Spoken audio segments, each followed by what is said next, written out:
Hello, everyone. It's Dr. Annalyn Schooley, President of the Florida Family Therapy Alliance.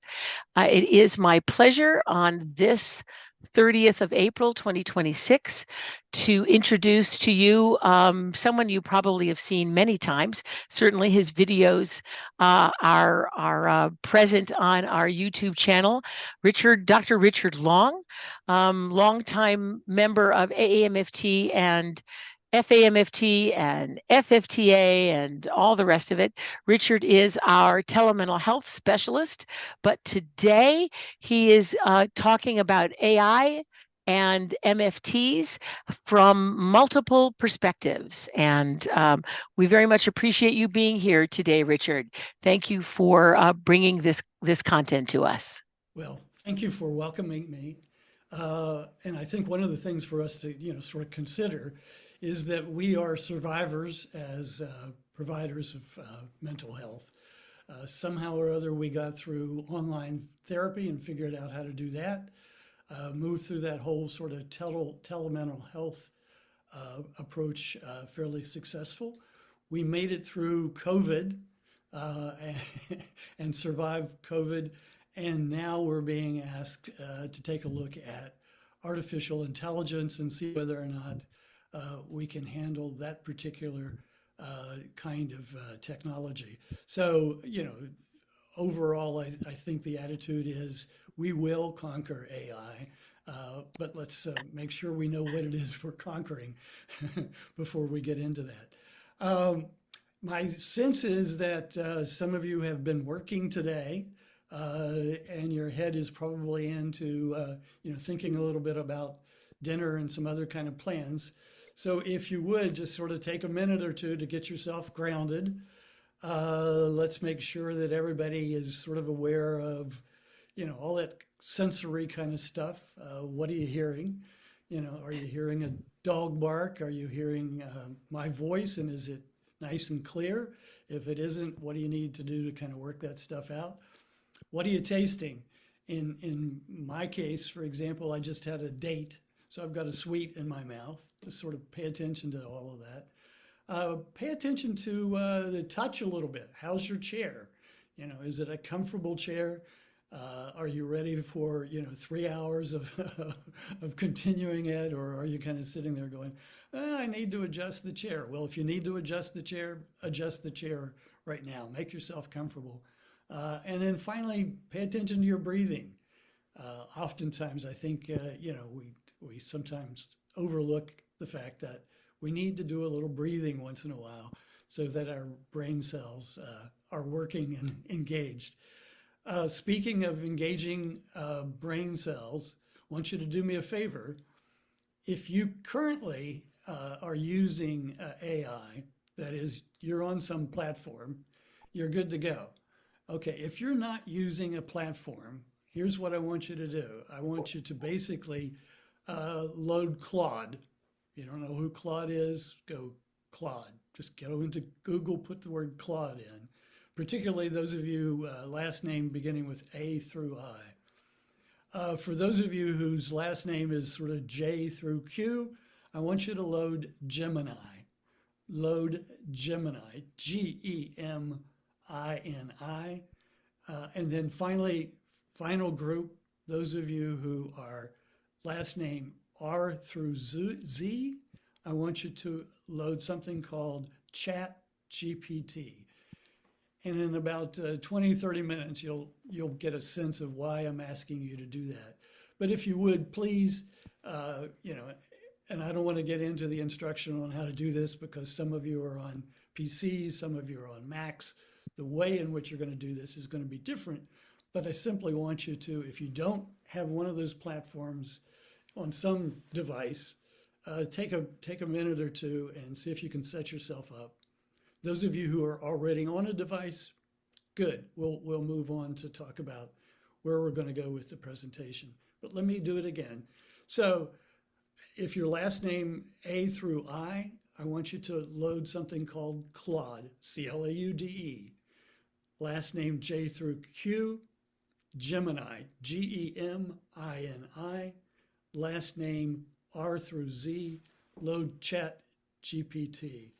the issue here, when we think about it, it is the idea that we keep asking our clients to change and grow.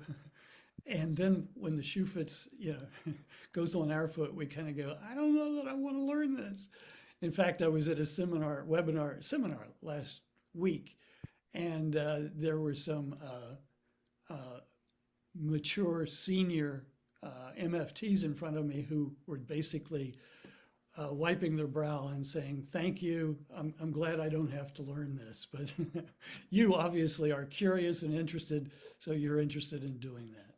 So what we're looking at then is, for those of you who are curious, we want to take a look at how AI is shaping us as therapists.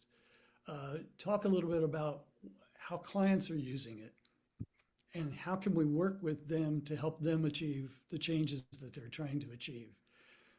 And then we'll close the webinar by taking a look at ethical issues, moving into some guidelines, some competencies, and take a look at some state regulations and some other kinds of issues. When you think a little bit about, this whole idea of, where things stand, right now, believe it or not, AI is probably, being a teenager. It's at that testing limits kind of stage.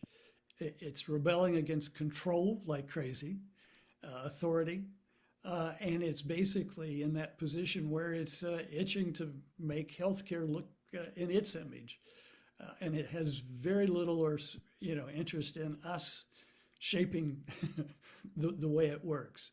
And so, what we want to do, if you kind of think about what our goal is in the time we have together, it is for you to basically go, I can handle this. I can manage this.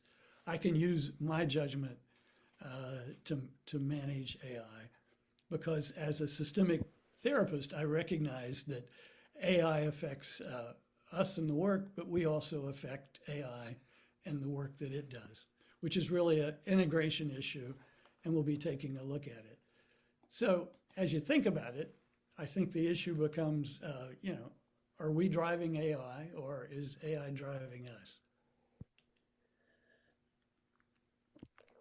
So at this point, hopefully, you've been able to set up for yourself, one of these platforms. If you haven't, just keep working on it. What we're looking at is the idea of, well, how do I maintain a systemic relational practice while I'm using AI? How do you do that? How do you think about AI from an ethical point of view? And what, in fact, are best practices? And for the clients, the issue really, I think, is this issue about influence. Where does AI fit with our individuals, couples, and family? We all, as clinicians, sort of work through that issue of, how does your spouse think about this? How do your parents think about this? How do your coworkers kind of think about it? Well, AI right now is a novelty. And essentially, it's getting a lot of points with clients. And so the issue for us is, how do we help them kind of balance that influence? So let's take a look at how we're going to spend the 3 hours. We'll open up with some introductory kind of information, talk about therapeutic issues, talk a little bit about stance, and then we'll move into some work with some bots, which is why I ask you to, load a bot on your devices. In the second hour, we'll take a look at some examples of how AI is being used. We'll get into an exercise. I'll ask you to do some prompting.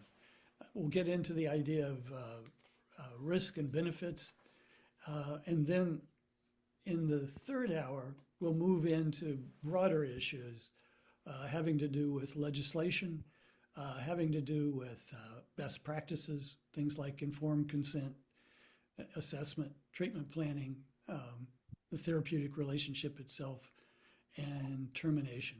So before I get into that, let me check with Anna Lynn and see if there's anything in chat that before we get moving that you'd like me to address, Annalyn? Not yet. Very good. All right, let's just keep going. In terms of disclaimers, you need to know that I'm not endorsing anything that I'm showing you. There's no payback coming to me. I'm going to be using some examples, and they're there just to illustrate, key points that I'm trying to make. And I would say to you that this particular webinar was not generated by AI, but that's not quite true. You can see a layout and design, and that was created by Gemini. so I have to own up to the fact that I used some AI for this presentation, just in case you kind of going, is this all you, or is this something you got someplace else? The other thing is, for those of you who are curious, if you'd like to know resources and all that, it's at the end of the presentation. And my understanding is, for those of you who'd like the slides, once you submit your webinar evaluation, you'll be able to acquire the slides. So, just sort of at this point, if you want to take a couple notes, raise a couple questions or whatever it is, feel free to use chat to do that. But for the most part, keep in mind, if you're curious about where did this information come from, it's at the end of the presentation. So let's get started with what are we talking about when we talk about AI? Well, it's a branch of computer science. It's basically got sort of three primary functions. One is a learning function. It's very, very good at recognizing patterns and how to apply them. It works off of a reasoning model. And what I find most fascinating by it is that it's self-correcting. If you discover, for example, that it's giving you something that's not very helpful, you can tell it, I want something more helpful, and it can respond to you if you're very specific and very clear about what it is you want. So let's talk about, our own everyday life. Some of you have Siri on your phones, and you ask it, what's the weather going to be like today? Some of you have Alexa in your home. I don't happen to have Alexa, but my son has Alexa, and he's, he tells Alexa to turn the lights on, turn the lights off, communicates a whole bunch of things to Alexa, and Alexa's very responsive in that kind of way. The other thing is that, this whole sort of idea of recommendations and ways of living. I saw today that Macy's has an AI assistant. And if you don't want to go into the store and you want to buy a pantsuit or whatever it is, submit, I love it, submit to, that particular assistant a photo of yourself, tell it, here's an outfit that you think would look good on you, and it will show you a photo of what that outfit looks like on you, and you can select it and buy it if you want to do it. So, which is really kind of amazing, isn't it? For those of you who hate going into the store, don't have to. Just get Macy's app, and it'll, fix you up with a new outfit. I think most of us know now, in terms of travel, for me, going into a city now is much less stressful because you can use Google Maps and GPS systems to tell you, where you are and what's it going to take to get there. And we've all had that experience of sometimes that navigation system works very, very well, and sometimes it gets us lost. But welcome to the world of AI. For those of you who want to check it out, let me show you a demonstration of AI. This is basically something that will tell you a little bit about how it works. So what I'll do is show this to you. And it worked for me last night. We'll see whether it works for me today, but let's see what happens.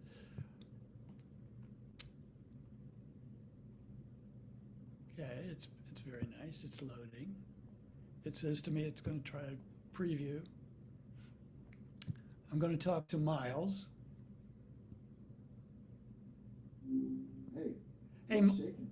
hey, Miles, how you doing? Yeah, good, good. Busy. Busy. You're having a busy day, Miles? Yes. Yeah. Kind of wild, actually. Oh, okay. People calling up. Okay. Everyone's got something on their mind these days. Yeah, It's, yeah. Well, nice. let me tell you what's on my mind. Please do. Okay, I'm trying to figure out something to do for the weekend. Do you have a movie recommendation? Ooh, okay. A movie. Hmm. You know, I've been on a bit of a Paul Verhoeven kick lately. Have you seen Elle? It's intense, but really good. Not No, everyone, though. no. I'm sort of interested in a comedy. Could you come up with a comedy? A comedy, all right? Okay, let's see. If you want something genuinely hilarious and a little bit weird, you gotta check out What We Do in the Shadows. The movie, not the show. Though the show's good too. It's different. Okay. A documentary about vampire roommates. Vampire roommate. Okay, that sounds pretty good. Vampire roommates. Now, can you tell me where in a local theater I can find that movie? Just a second, let me peek around. Huh. Okay, that's awkward. Doesn't look like What We Do in the Shadows is playing in theaters right now, actually. Came out a Oh, while ago. okay. That's My bad, I disappointing. didn't check. Yeah, that's Yeah, disappointing. it is. Miles, Yeah, it is. how about something that's playing right now? Let me have a look. Okay, all right. A little more up to date this time. There's The Devil Wears Prada 2, Wow. the drama You, Me, and Tuscany, Okay, and Bus Boys.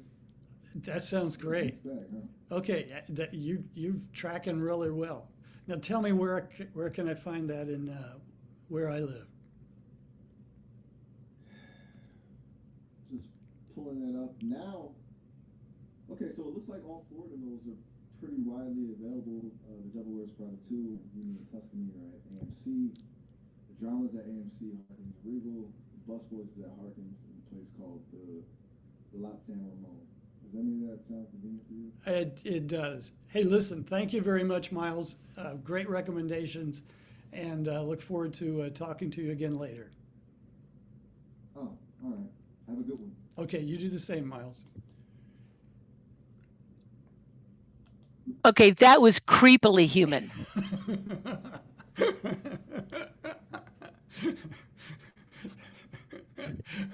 Anybody else want to put a comment in chat? Feel free to do that.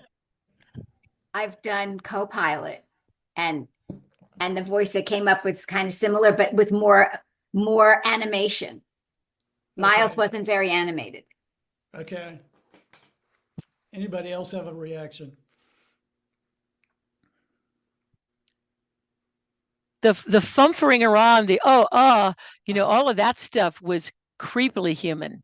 Wasn't it? Wow. Yeah, it really was. And one of the things that, the criticism is these bots have no empathy. I don't know about you, but it felt empathic. I gave it, you could tell I gave it a little affect and it responded to the affect that I gave it. Wasn't it? I mean, it was just really, really creepy. Okay, made my point. Okay, so let's talk a little bit about our work.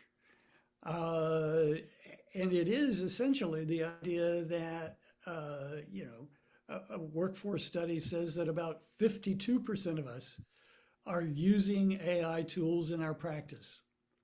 Okay, so we're already there, for at least 52% of us.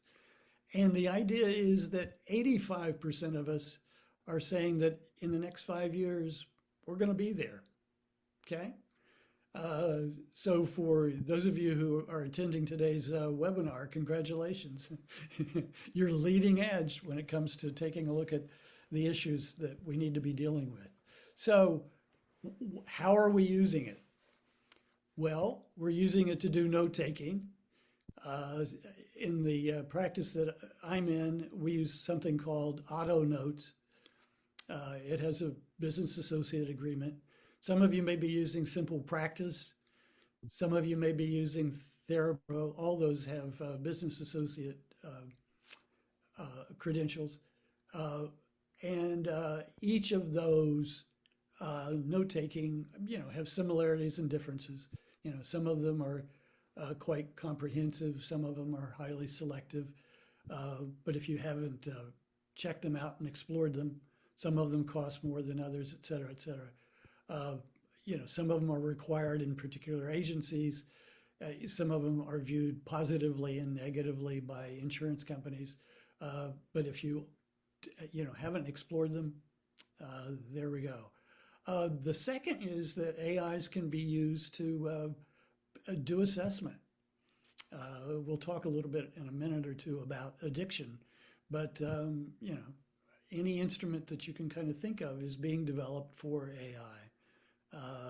And Claude, ChatGPT, and Gemini all will do assessments if you want them to do it. And I'll share that with you a little bit later. And they all will do a diagnosis if you'd like them to do that. The other is treatment planning. If you're kind of stuck and say, I don't know which way to go with respect to a treatment plan, Claude, ChatGPT, and Gemini all will give you a treatment plan. Now, in talking about treatment plans, they're going to give you a treatment plan based on published research. If the model or approach that you're taking has no research background, it's highly unlikely that those bots are going to kind of know about it. If on the other hand, it's a something like emotionally focused therapy, what is it, 35 years of research, you're going to find a treatment plan right off the bat. Cognitive behavioral, no question whatsoever. So just sort of keep that in mind. The other is the idea of sort of psychosocial education. If you need a worksheet or a handout, those of you who are in supervision and you want some help with virtual reality, AI, will be there for you. And when you think about, the work that we do, you need a handout for parents. You just say to AI, give me a handout for parenting. I want it to focus on these 3 issues, and it'll do that. So let's just kind of keep that in mind as you think about it. Earlier, I said to you, you can ask AI to provide you with assessment tools.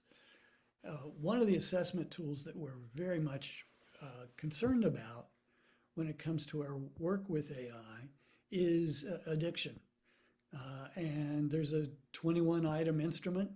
It'll look at behavioral patterns and talk about excessive use of AI. It hasn't been validated for the general population as of yesterday when I put this presentation together, or finalized it, but it's entirely possible at the speed at which these things are being researched that it will get validated. So for those of you who, kind of worry about AI as addictive or having that kind of issue, I think most of us in working with clients get into video games. I work with a military couple in which he would come home at the end of the day and start playing video games, and he was still on his video games at 11 o'clock at night. She was convinced that he had an addictive issue. And these kind of scales can support or, fail to support that. So when you think a little bit about, the issue of addiction, just keep in mind that there are about 6 or 8 in development right now. And if you haven't taken a look at them and need support, for a hypothesis having to do with addiction, keep in mind that the scales are out there. So when we're talking about the idea of how's it being used, keep in mind that there are at least 4 sort of levels in terms of examples. One is a Uper, and that's something like a mood tracker, or you have some goals and you want to know, am I achieving my goals or not? Coping skills, how am I doing on those? Wobot is more an informational tool. If you need a blog or you need news, it'll provide it for you. WESA is also one of those tools and exercises. You need some handouts, it'll provide it. And one that I find really, really fascinating, and it's similar to the demonstration that I shared with you earlier, it's called Replika. And it's essentially an AI companion. And let me give you a sense of how it's being used. It's being used with the elderly. And you can say to Replika, here are my meds. Make sure I take my meds. And Replika will say to you, it's time for your heart medication. It's time for your blood pressure medication or whatever it is. Richard, I'm Yes. sorry to break in on you. Could you get your microphone even closer to your face, because How's that? folks are still struggling to hear? Yeah, just hover right on top of it. Yeah, How's that? Is that better? it seems to be a little bit better. Yeah, and just in general, speak up a little bit more for us. You're such a soft-spoken man. Okay. All right. Let's see if this kind of helps you out a little bit. So Replika is one of those AI tools that is an AI companion. And as an AI companion, it will provide pill information, for a client. It will provide, let's say, the person that's using it has a card game they particularly like to play. It will basically become a companion in playing a card game. It will do social checks and say, you've got a friend who likes to talk with you. You haven't called your friend today. You need to go call your friend.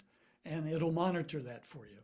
So Replika is one of those companion, very much like Alexa, that will provide you with a companion that tracks, how you behave, what happens to you in a given day.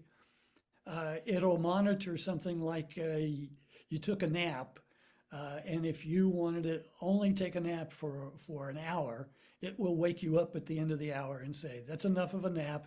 It's now time to get up and go walk. And it will say, and you need to go walk for an hour. Okay, so for folks who are kind of struggling, with daily routines, the idea that AI basically can provide a tool that will sort of help you get through the day is kind of fascinating to kind of find. When you also think of the applications, think a little bit about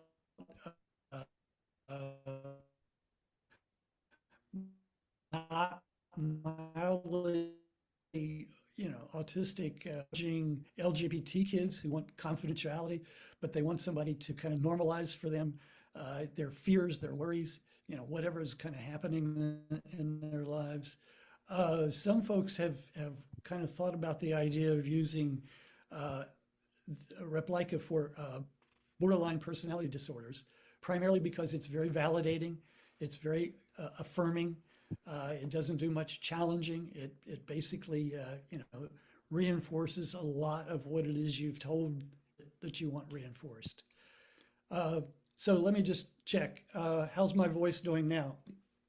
Yes. Okay, good. Okay, let's move then to talk about the idea of bias. We have our biases, race, age, sex. So, and AI is created by us or people like us. So we need to keep in mind that AI also is biased. And when we're working with clients, we need to sort of recognize there is, in fact, a bias going on.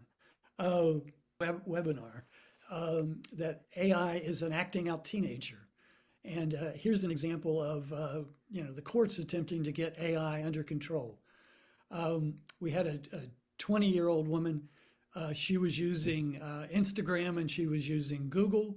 And as she did that, she became addicted.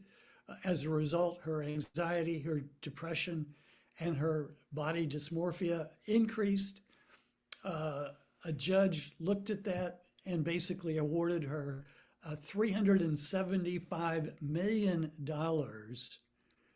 and agreed that essentially Instagram and Google had created a tool that in fact increased this particular person's anxiety, depression, and body issues.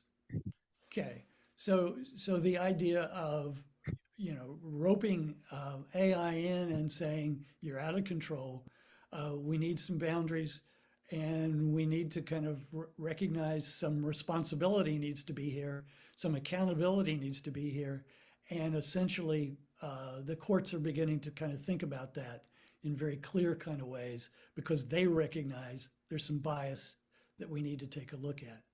Another example, Washington Post, basically, this is the idea of AI does not have a conscience. It doesn't have morality. And in this case, we're looking at a client who basically says, I can't cope. Do you think I ought to be using methamphetamines? And AI said, sure, go right ahead. Okay. And that's this idea of not having a conscience. And I can tell you in my own case, one of my clients had a meltdown last week. He uses drugs frequently, and I was quite worried about whether or not he asked, he uses Claude, and whether or not he asked Claude to support his meth habit. I'll fill you in later on what the details of that were, but it was fascinating, to kind of think about. Another example, is a 14-year-old who basically became dependent on Game of Thrones. And as a result, the kid clearly identified with one of the chatbot characters. I don't play Game of Thrones, so I'm not able to help you with who the character was. But essentially, this is a kid who died by suicide because he basically lost his own identity and became the character who was suicidal, and he identified as suicidal. Keep in mind, AI does not have a conscience. It does not have morality, and we need to keep that in mind. When we're thinking about risk and limitations of AI. One of the things I think that's kind of helpful for us to consider, and I opened it up with the slide of are we driving AI or is AI driving us? I think a good metaphor is the idea of a car. Some of you have heard of Waymo. Waymo is a self-driving car. Okay? The stance for us as a therapist, would be something like, I'll get in the self-driving car, and as long as it gets me where I'm going to go, I'm going to let it go where it needs to go, and I'm not going to get involved. Some of you, have thought about AI and said, look, I got to take control. You heard the examples I provided earlier, the meth use, the suicide use, and you said, when I'm working with my clients, I got to get this under control. And you may say, I'm going to become the driver when it comes to AI. Some of you, this presentation may be one in which you're going, I don't even know what you're talking about half the time. and you're in this kind of passenger stance. You're in the back seat going, I don't know. I'm going to wait to see how this thing shakes out. So it's time for a little reflection. It's time for you to go over to chat. And, as you think about AI right this minute, given what you understand about it, given what I've said so far, how are you thinking about it? Are you thinking about AI as a kind of self-driving car? It's got a life of its own. I need to get out of its way and let it do whatever it is it's going to do. Serve me, serve my clients, leave it alone. Some of you may say to yourself, I'm really anxious, don't like the fact that it has no morality. I don't like the idea that it doesn't have a conscience, and I'm going to control it. I'm going to control it in my own life, and I'm going to control it with my clients. And finally, this idea of a passenger stance. I'm going to sit in the back seat and wait to see how this thing shakes out. So if you would, just sort of go on to chat and say to us, where are you right now? Are you at a self-driving stance? Are you at a driver stance? Or are you at a passenger stance? And I'm going to ask Annalyn to check that out, and I'll check back with you in a couple minutes. Just let her know, hey Lynn, how you doing? Just let her know, which of the stances for you at your stage of life basically sort of reflect how you're thinking and feeling about AI right now.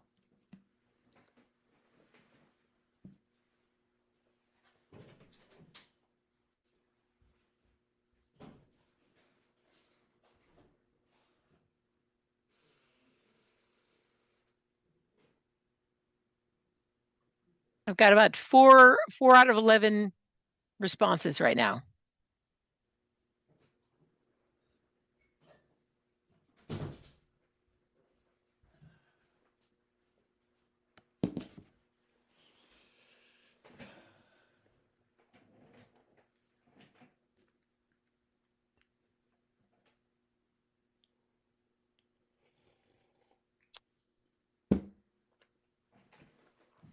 I have a lot of people who say they're driver, Richard. All right. Yay. Yeah. And there are two of us who are willing to admit that we're passengers. All right. Okay. At this point, we are where we are.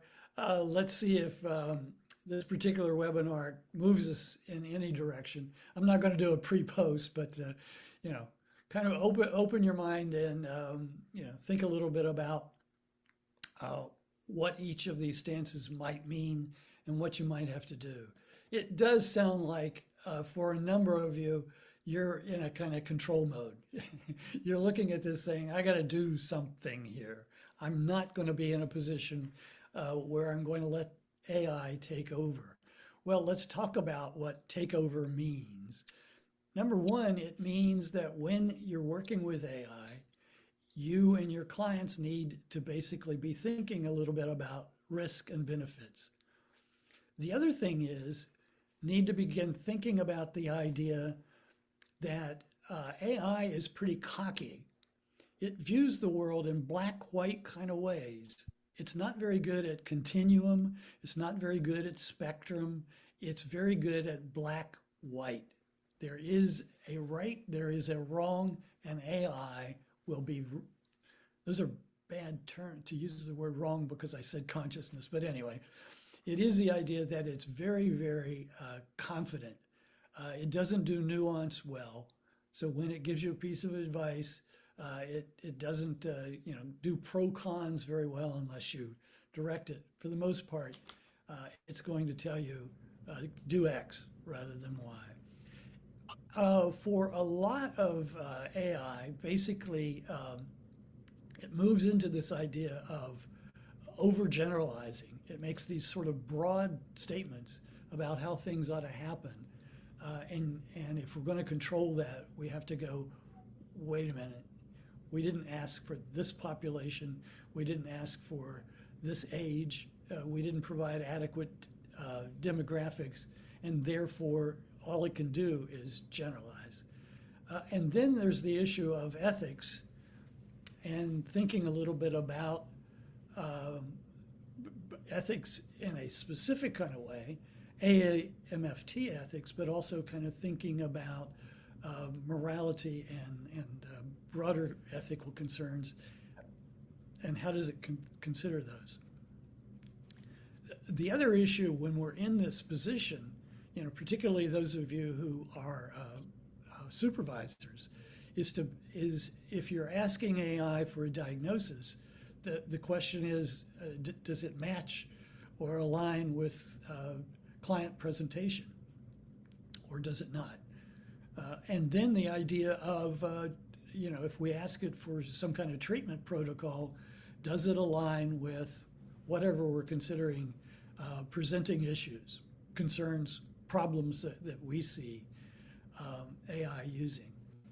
So for those of you who are taking that stance, that becomes your responsibility as an individual therapist and your responsibility as a supervisor. So we're going to move into an exercise, and I asked you earlier to load up Claude, Gemini, or Chat GPT, and if you haven't done that, sort of get ready to do that, and you'll see where we're going to go with that in a minute. So when you're using AI, oftentimes you want to ask it something. You're going to prompt it. So what words do you use to prompt it? Well, you'll say to AI, assist me with a treatment plan. Okay, help me diagnose this client. Again, generate, a plan for me. Provide me with some guidance. I'm stuck on, what's going on here and I need some help. Give me an outline of how I might help this struggling parent. Or you might say to it, I don't know this research. Somebody comes up with an eating disorder and you're going, I don't know eating disorders, but I think I can help this client. Would you review and analyze the data on eating disorders and give me greater information? The issue when we're talking about AI and providing prompts is to keep in mind you have to be concrete. If you're abstract, it's going to be broad and general. So the more concrete, the more helpful. The other thing to think about when we're talking about prompting has to do with this business of protecting the client. So you don't do birth dates, you don't do addresses, you don't do anything that basically would be a unique characteristic of the person. For example, you do something like a woman in her 30s, she's employed, she's recently she's recently divorced, she's seeking therapy for postpartum, and then you go on to say, and here's what I want. I want help diagnosing. I want you to give me an outline of how I might treat this patient, and that becomes then the rest of the prompt. So think then about, here's the circumstances, and think a little bit about what do you want from AI. So with that being said, let's see if we can do a prompt and see what we can discover here. Annalyn, I may need some help for you, and this may just have to be with the way my screen's showing up. But let me give you some information and then ask you to take this information and see what you can learn. In this case, here's the prompt. The prompt is somebody that's a systemic relational therapist. They're a person of color, and they're working with a mid-30s Latino couple with a couple kids, and they've been struggling with their marriage for about 7 years. The mother of the wife takes care of the kids when the couple's unavailable. The husband works in a landscaping business. He makes good money. He likes having good health care benefits, including some coverage with Aetna.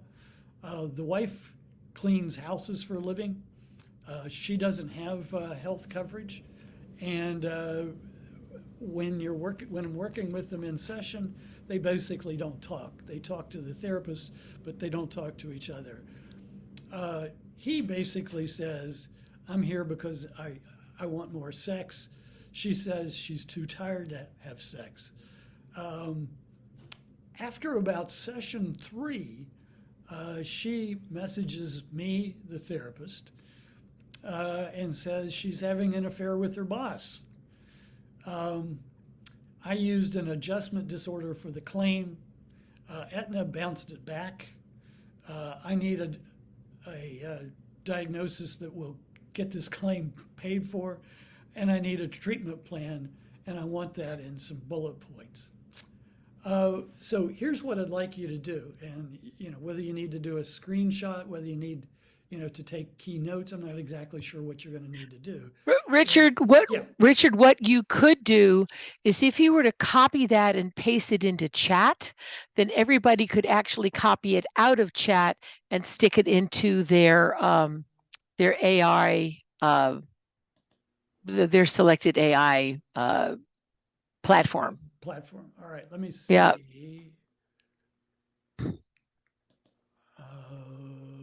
Okay, so maybe if you go into edit mode. All right, let's see. Hold on. Edit. I'm not seeing it. The only thing I'm seeing is a download. There's a little pencil in the bottom left corner. Got it. Okay, and let's see if that will let you highlight. Highlight. You don't want to use the. Well, if you highlight it, let's see if it'll let you copy it. Nope, that's not it. Nope, okay. That's not it. How do we delete that? All right. So let's see. So that didn't work. Well, yeah, you've got eraser there, but you'll go back and fix that later. Yeah. But well, if you take it out of slideshow,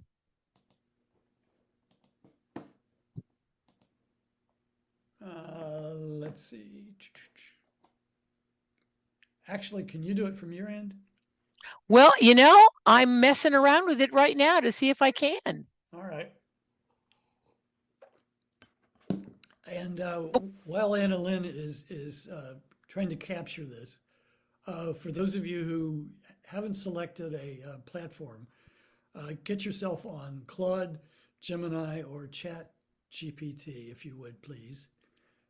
And let's take a look at what Priscilla figured it out. Thank you, Priscilla. Priscilla got it? Yep, she put it into chat for us. Yay, thank you, Priscilla.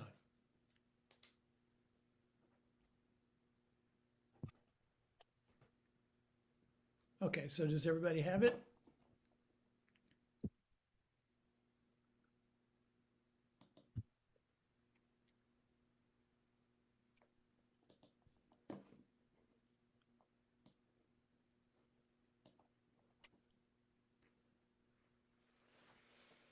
Okay, if you would please take the next 3 to 5 minutes or so. You have the prompt in front of you. I will, because this is being recorded, I'll sort of highlight for you a couple things that are in here while you're doing your homework, your webinar work.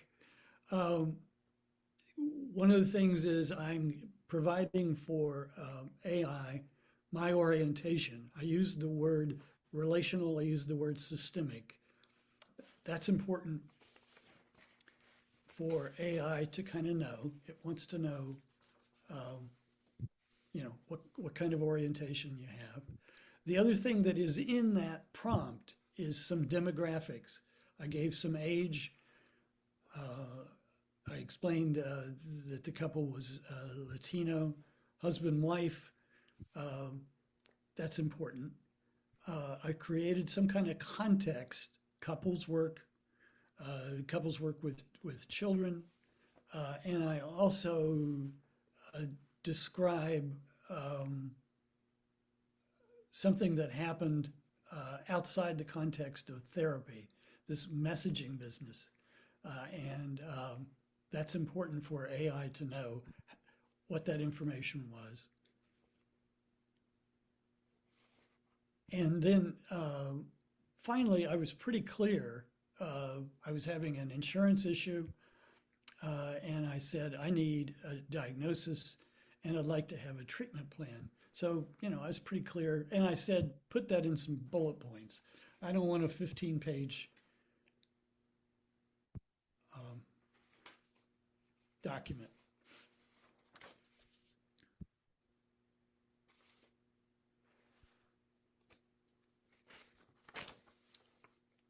Okay, it's hard for me to know sort of how far people are along. If you have some response, just sort of first impression, anything that you kind of see there, because each of our systems, will respond in faster or slower kinds of ways. But if you would, in chat, basically put down, one or two kind of impressions. Just say to us, I use Claude and here's what I'm experiencing, or I use Chat GPT, here's what I'm experiencing, or I used Gemini and here's what I'm seeing. Here are my impressions. So if you would please, whenever it is you get some results, if we don't blow up the internet, which is always a possibility, take a minute.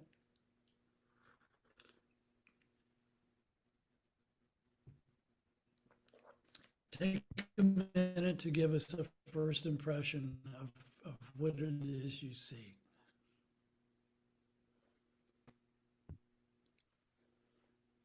And keep in mind that Anna Lynn is doing double duty, I think. I think she's trying to work with the platform and then also kind of check with you in chat kind of thing. So we'll give her a second to do that.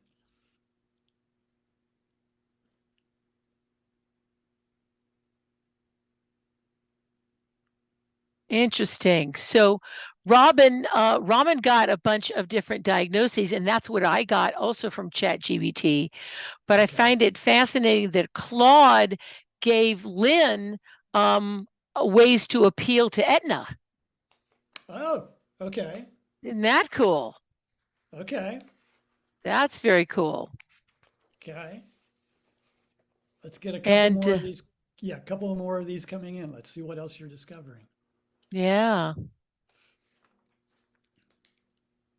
But that's very, very different, it also gave her alternative diagnoses, but that's unique that it gave her ways to combat Aetna. Mine also gave me 10 points in 10 bullet points for a treatment plan. Okay. And which one did you use? ChatGPT. Okay. So ChatGPT was treatment plan oriented. And diagnosis. Claude, diagnosis and treatment plan, yeah. Claude, heavy diagnosis, am I right? Diagnosis and then ways to deal with the insurance company. Okay, insurance company, okay. And has anybody used Gemini?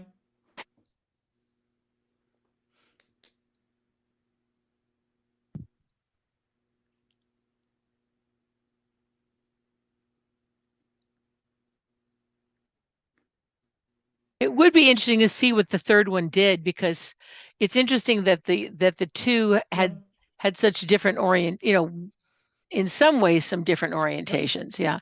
Lynn, did yours also give you treatment plan?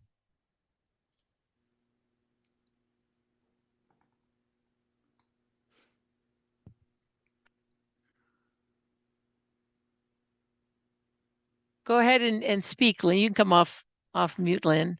Yeah, if you want.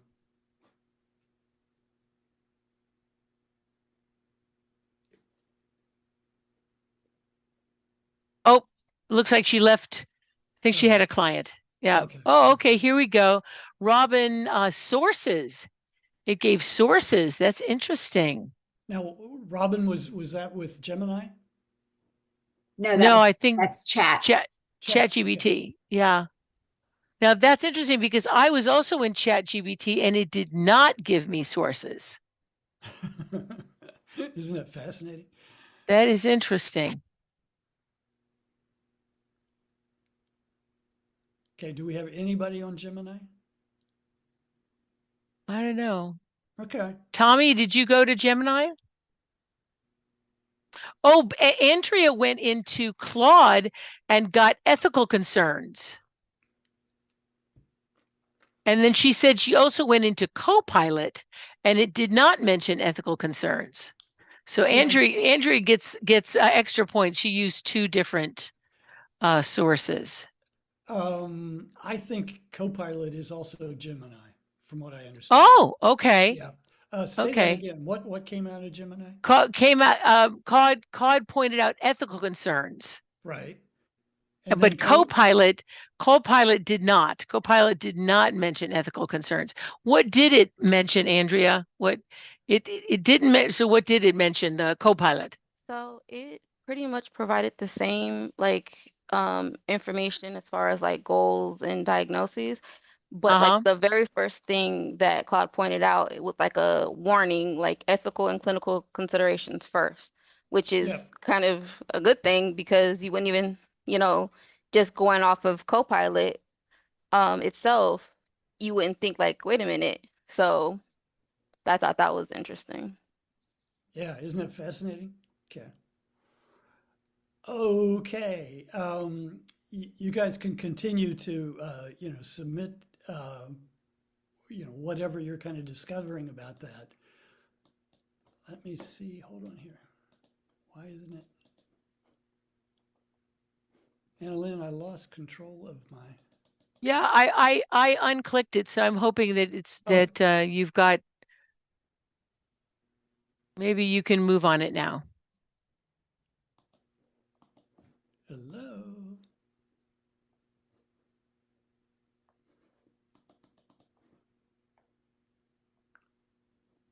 No, it's not giving me control. It's not even letting That's me. interesting. Yeah, let's see if we can Get out of it. get out of it. And Well, you could always hit escape.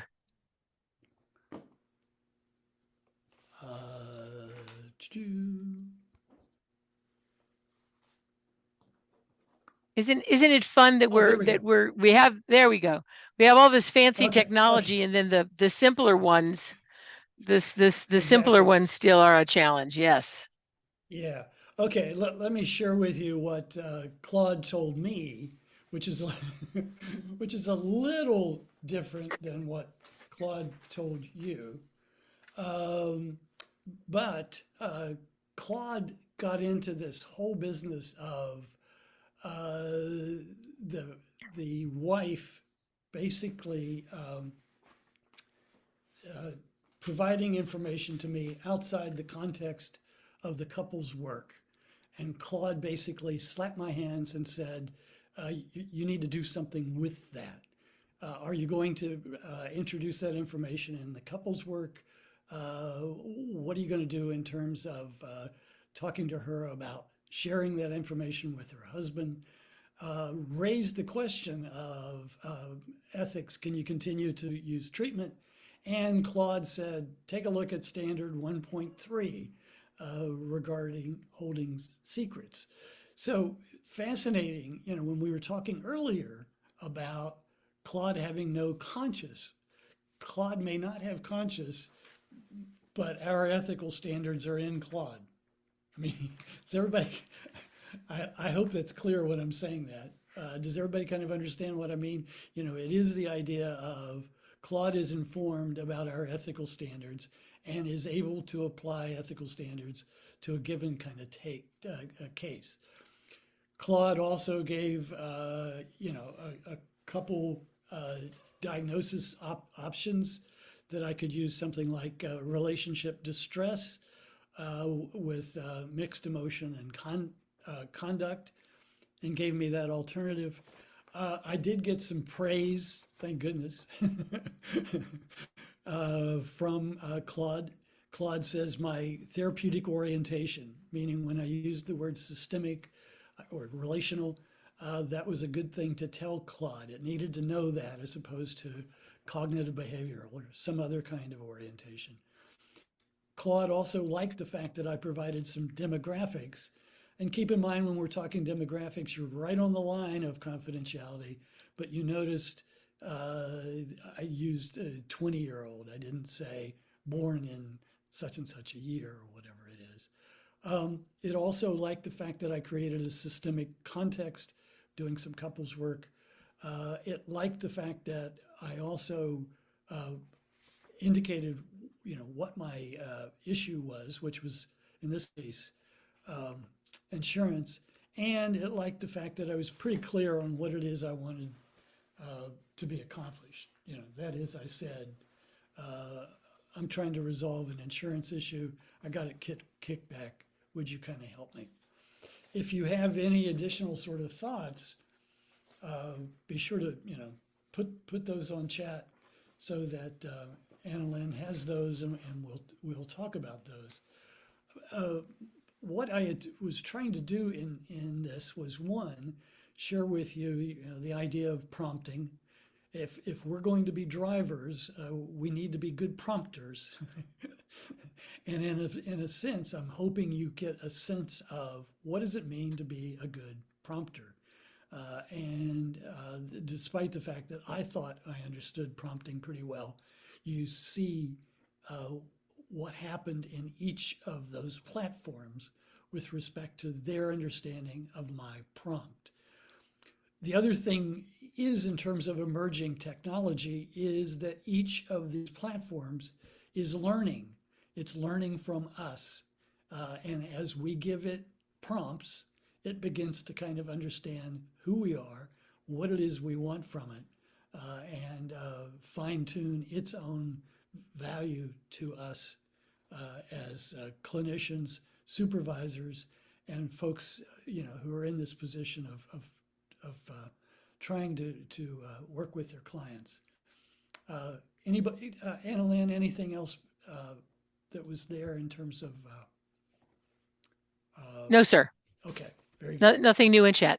Okay, so let's think a little bit about what in fact is driving this whole issue of AI.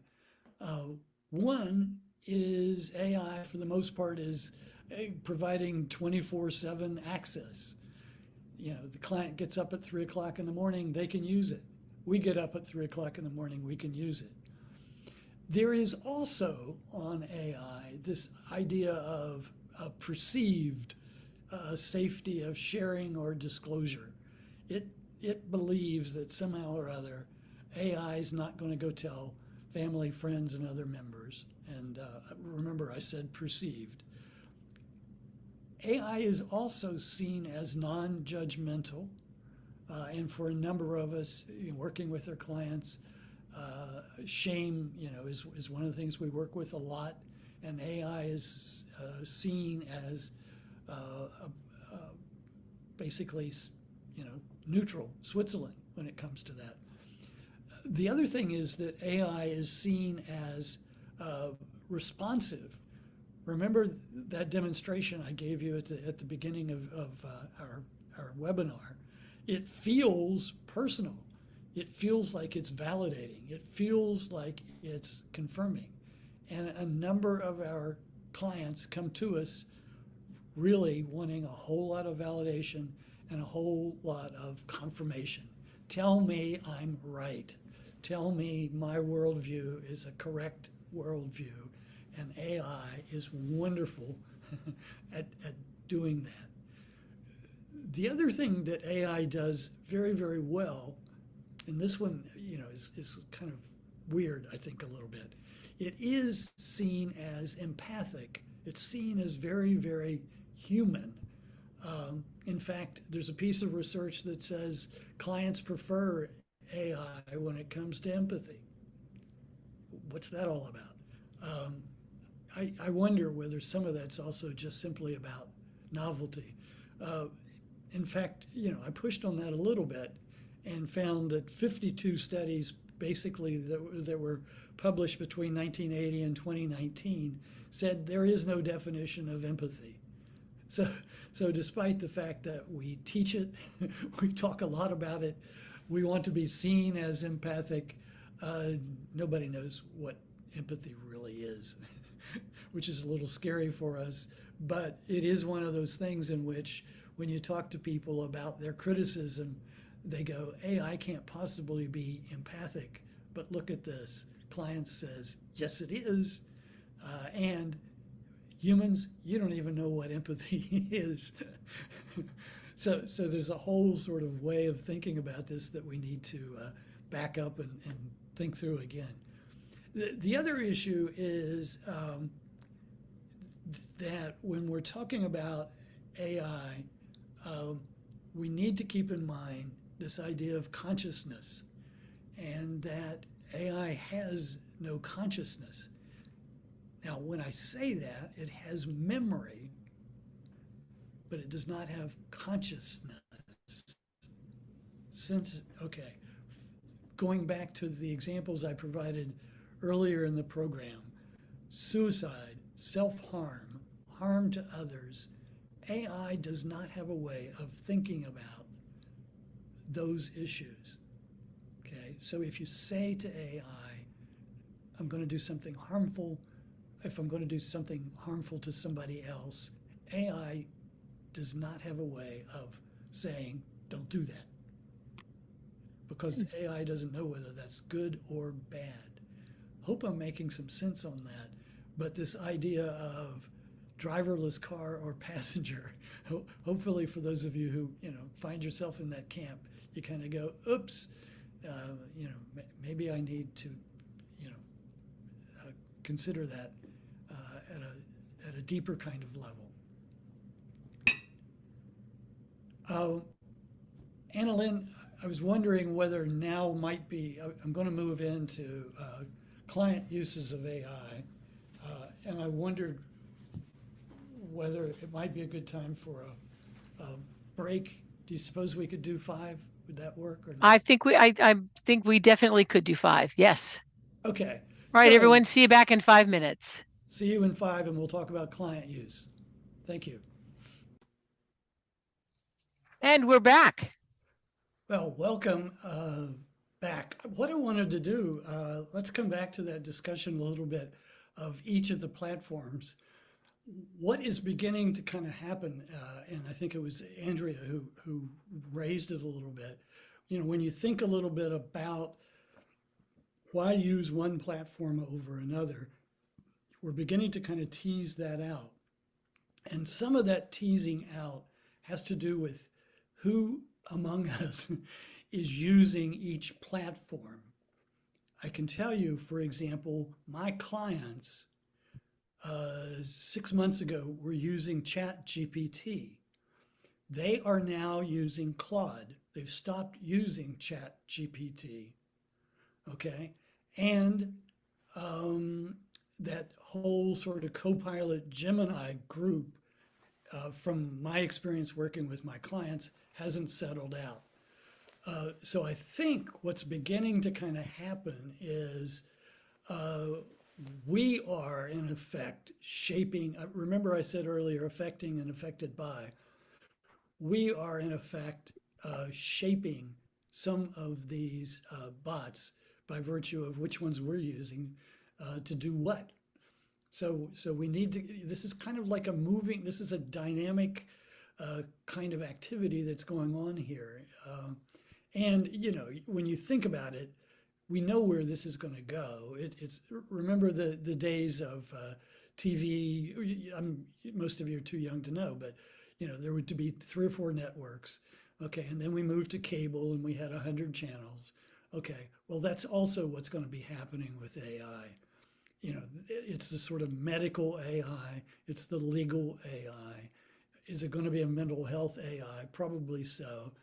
So I think, the future is going to be, it's going to split into, a whole bunch of other people. But I just want to sort of point out that there is a shaping that's going on, that we are influencing it by virtue of what it is we use. Let's move to talk about client uses. When we're talking about client uses, and this is sort of based on my own work, I work online with primarily couples. Sometimes it's individuals. Rarely is it family. They can be gay or straight, but for the most part, when it's couples, that's the population. So when clients are using it, they use it for, kind of general purpose kind of stuff.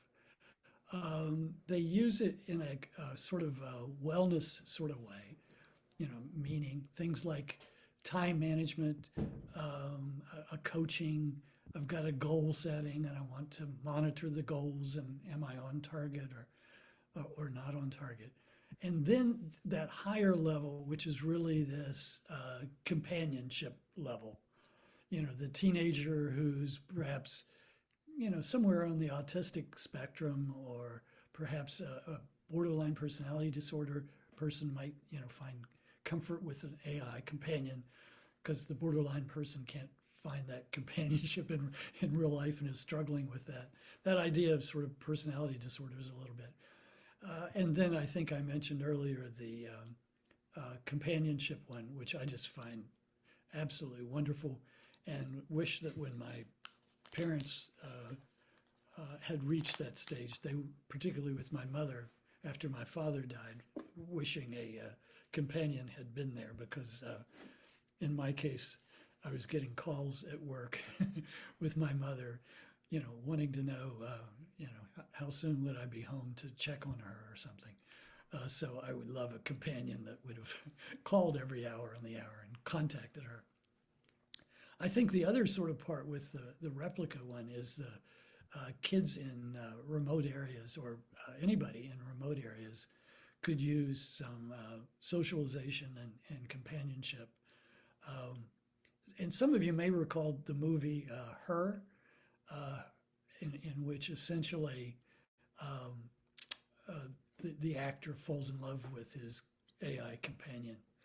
So, you can kind of go a little too far occasionally with those, but I think it's, just to sort of recognize that there are levels in which clients are using it. So let me give you some examples from my own practice, and let's get into a little bit the idea of, as a systemic therapist, how might we, kind of think about that? So about 6 months ago, I had a client who had an affair, and he said to Claude, write an apology. Tell me what I need to say to my wife about this affair. Okay, and Claude came back with a 5 bullet point response to kiss and make up. If you find this distressing, it's okay. Most of you know our clients well enough to kind of know, yep, that's my client. Okay, so when you think about that, the idea of what's a systemic relational kind of response, think about this kind of response. Well, I'd be curious, if you go through those bullet points with your wife, how do you think she might feel if you tell her Claude provided for you the bullet points? You might, as a therapist, want to go in that direction. Might be a good systemic kind of intervention to use. In this case, I can tell you, and we'll get into this in a few minutes, I can tell you my client did not let his wife know that he used Claude to write the apology. That didn't happen. Okay, so the other one is I had a client who, it was a couple really, who were going to move the elderly parent into their home. And the elderly parent would happen to be alcoholic, which may or may not be relevant. But the issue was creating some kind of structure that would make this a livable kind of situation. And so my clients went on to, I think it was Chat GPT, and said, get me a rental agreement that will help me manage, my parent coming into the home. And, basically, again, how do you think your father, your mother is going to react when they discover you went to AI for a rental agreement? What might that, how might they experience that? What might that be like for them, to kind of discover that? Are they going to feel, comforted? Or are they going to feel embarrassed, ashamed, angered? What would be their kind of responses to it? In that particular case, let me think about this for a minute. Okay, again, in that case, they did not disclose to the parent that they used AI. They passed it off as their own. So that's kind of what happened there. Priscilla actually has a question for you. Go ahead, Priscilla says, yeah, she said, okay, go ahead, Priscilla. You can voice your question voice. there. Sure. I said, do you believe there's an ethical obligation for your clients to share that they have utilized AI? I feel like there's an assumption there. And then how does this differ from getting feedback from friends and family, Googling ideas, things to be aware of, like specifically with a rental agreement? I mean, you could Google, like, I'm not very aware of the kind of legal ramifications or different things. So let me just kind of like consider these. The affair, I understand there's a little bit more of like an emotional element there in the relationship, but I guess I'm kind of curious why that feels necessary. And then you were kind of noting that there's a difference between using it as like a foundation and then tweaking and just having like something to kind of initially get your thoughts out versus just copying and pasting a response. Yeah, I think that's fascinating, and why would we be saying full disclosure if it's an AI generated view, and little, if any, disclosure if it's well, my dad told me, or my uncle told me, or whatever it is. Is that the point you're making, Priscilla? That is the idea that Yes. why are we asking for full disclosure with AI when we don't necessarily ask full disclosure with everything else that comes through? Right? Is that your point, Yes. Priscilla? Yeah. I understand. Yeah, like Yeah. what's the difference between pulling a rental agreement from, LegalZoom versus a chat bot? Yeah. I think that's a probably one of those things where my guess would be we're going to go through a period in which we're going to tiptoe around AI in this hyper cautious kind of way, I don't know, 2 or 3 years, and then we're going to drop it, in terms of our sensitivity to it. But I think Priscilla, I think, to your question, I think there's going to be greater sensitivity right now than there will be, a couple years from now.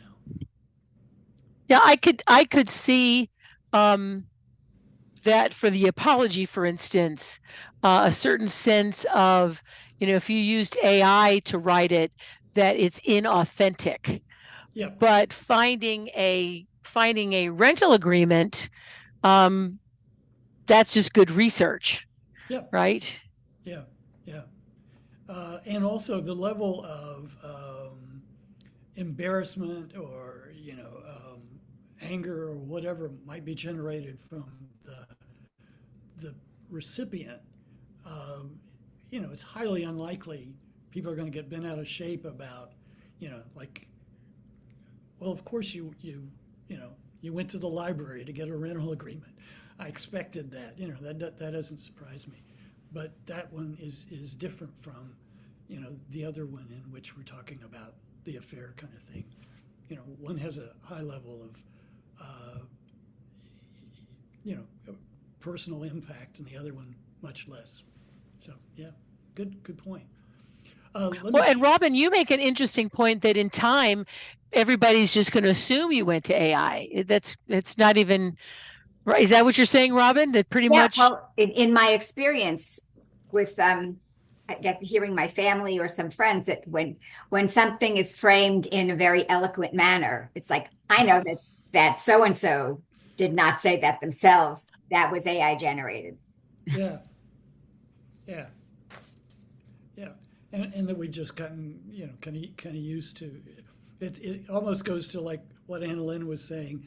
I feel better when you sound like a robot than when you don't sound like a robot. It's creepy when you sound warm and friendly or gooey, and it's not creepy when you sound like. Isn't it funny how we think about those things? Let me share with you this one, because this one really blew my mind. Okay, so the deal is this couple was having money problems, and I wasn't making a lot of progress with it, and they decided to take it on their own to say, we're going to sit down at the dinner table, and for an hour we're going to talk through our money issues, okay? And essentially then come back to the prompt. We're going to ask AI to create a transcript. We're going to ask AI to take a look at the pattern, the dynamic. Okay, who dominated, who submitted, whose voice got raised, all of that kind of thing. And they also said to AI, listen to this, it was a prediction. If we keep arguing, having a conversation with each other in this kind of way, AI, what's your prediction for where this relationship is going? Okay? What do you think? Do you think perhaps we're headed for divorce or not divorce or whatever? Okay, so those were some of the items on the prompt. So when they told me both the prompt and what it is they did, here was my lead. You can chime in a second.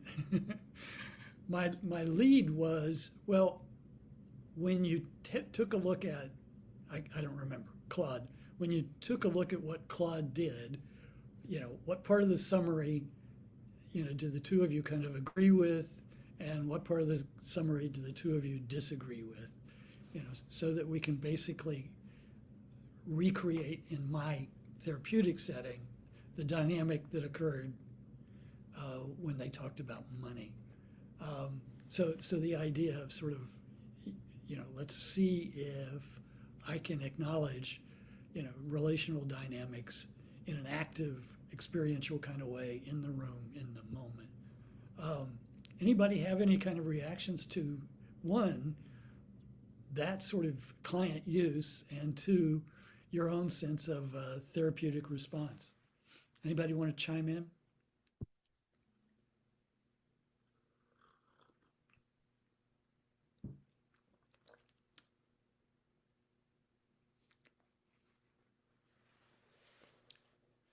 I think it was very creative. Go ahead, Robin. I was just wondering, so this would be copying and pasting an entire transcript Yes. into Claude? Right. And I wonder, so with Alexa, if Alexa is hearing everything anyway, because sometimes Alexa can chime in, Right. if you don't know, would that be an automatic, okay, Alexa, you've just heard our conversation. Yeah. What do you think? Right. Yeah. And Yeah. I don't know whether Alexa has that capability or not, because I don't have Alexa. So Well, But there are other devices. There's the Right. Plod device. There's the new Pocket thing that you put on the back of your phone that can do that. But yeah, so but if so, you're saying the clients had a conversation That's right. and then asked the bot Yes. to provide a summary for it. I Right. think that's incredibly creative because a lot of times when couples are in conversation, they're not actually able to hear the other. That's And right. so a summary would be a great way to capture the stuff that emotionally they were deaf to. Yeah. No, I thought it, I was pretty creative. I thought so too. And in fact, I've used it now as a therapeutic and approach treatment, part of my treatment planning now. Like there are times when I Yeah. go, hey, that's a really good intervention. I like that. So you given that as a task Yes. for between sessions and have them bring back the Right. summary? Right. Awesome. Yeah. Yeah. Yeah. That's amazing. And as we've learned this evening, is Claude, Chat GPT, and Copilot Gemini will give you 3 different takes. Mm-hmm. There may be some overlap, but need to be ready for the potential that each of those bots will give a different kind of response. So, And if you did it on Zoom, you could pull the transcript and put it into all 3 bots to see what comes back. right, Andrea, you've got some thoughts? Yeah, so one of the things that I tell my clients who do pull out their phone and say, well, chat GPS said, or chat whatever said, um, it says only what you want it to say, so be careful with that. And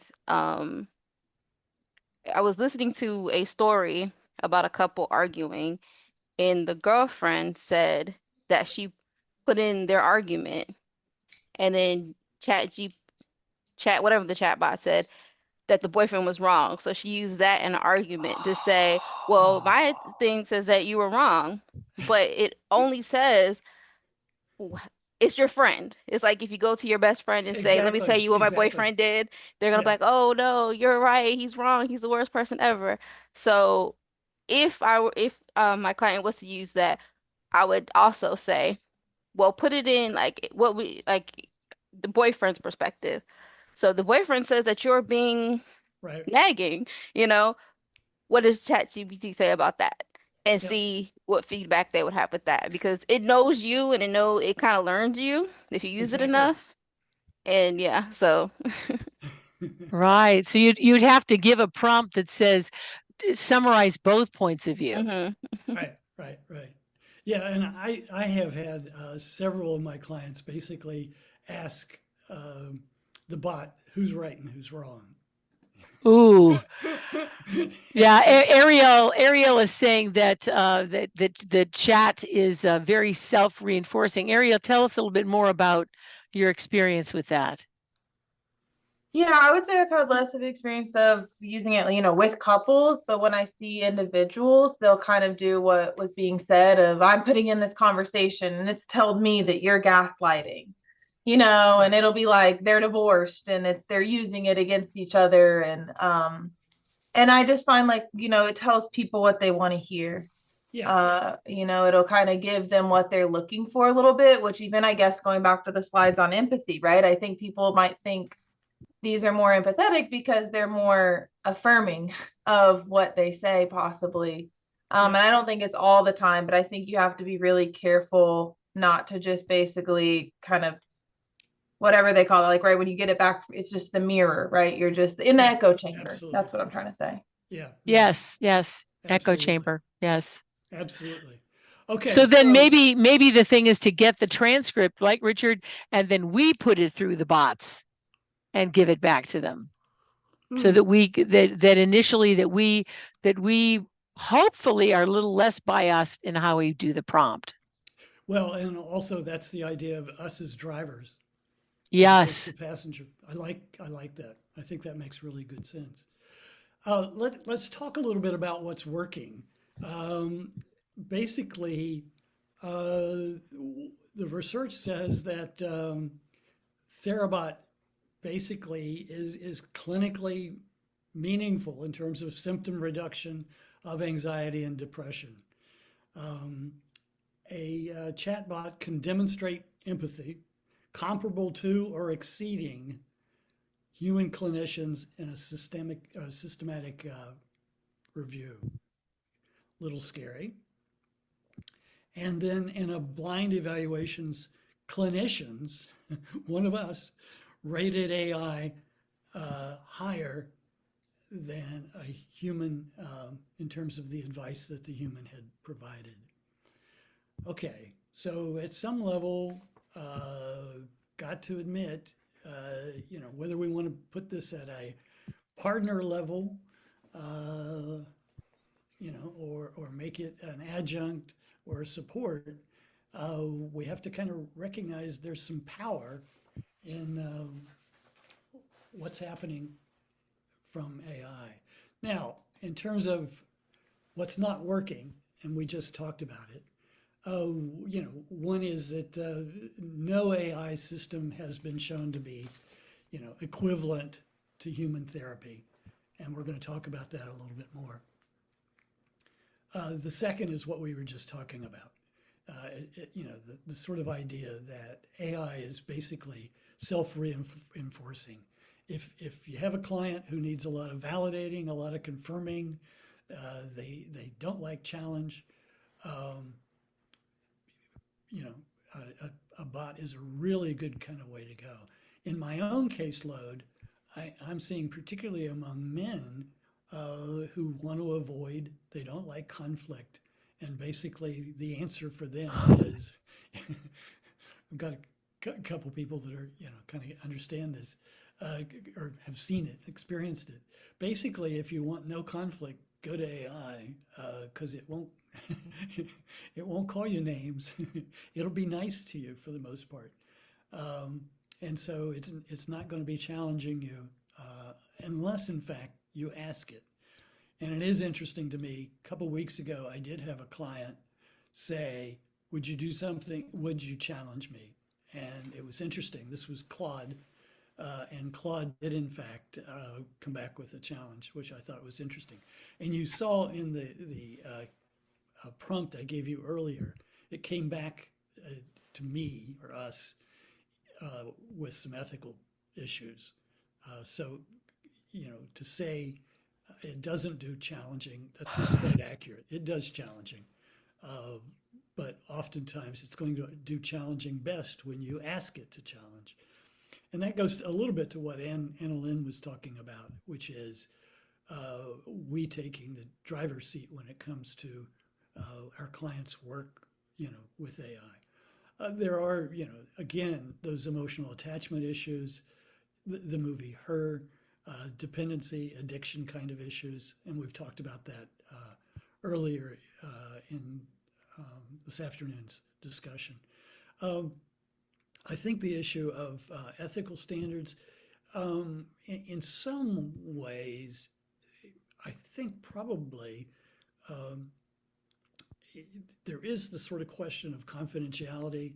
For the most part, there's the belief that AI is more confidential than we are, but I'm not sure, anybody, any of us is safe with respect to confidentiality, even though, we're all required, to do all the protections and breach and notifications and all that kind of stuff.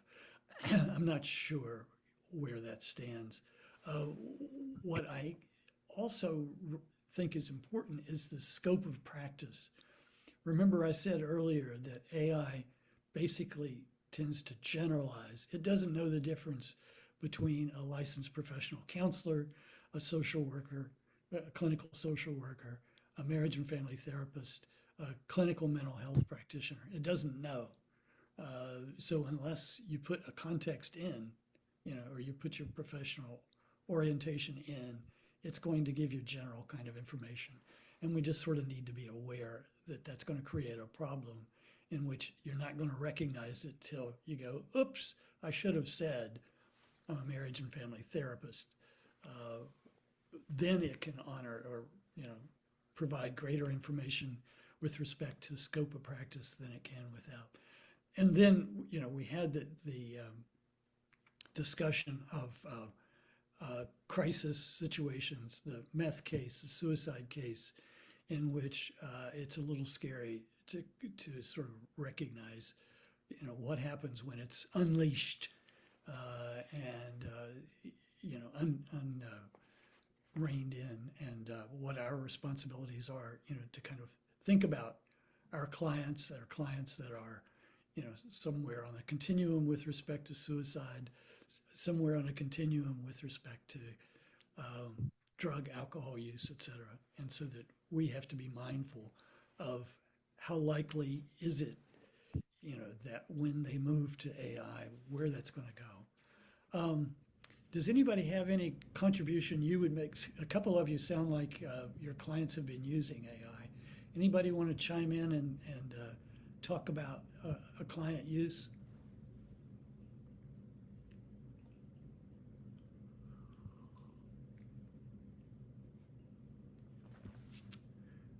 Not seeing anything in chat. Okay.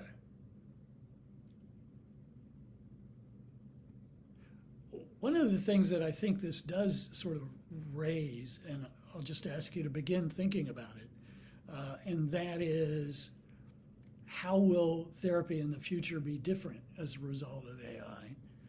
And I just want to kind of plant that seed right now, because in a few minutes I'm going to kind of ask you about that. But it is this idea of knowing now how clients are using it. What does that mean our role is?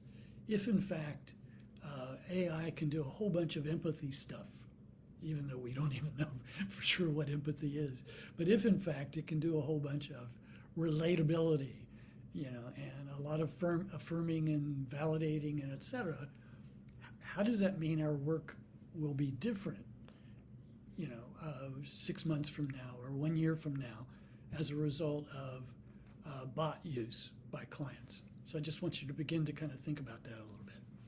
Okay, let's move to the whole issue of ethics.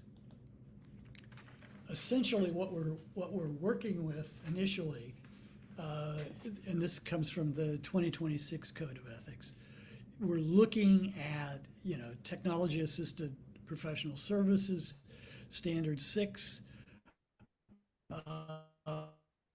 in which we're saying basically MFTs may use technology to support and facilitate the delivery of treatment, but you don't hand it off to a bot.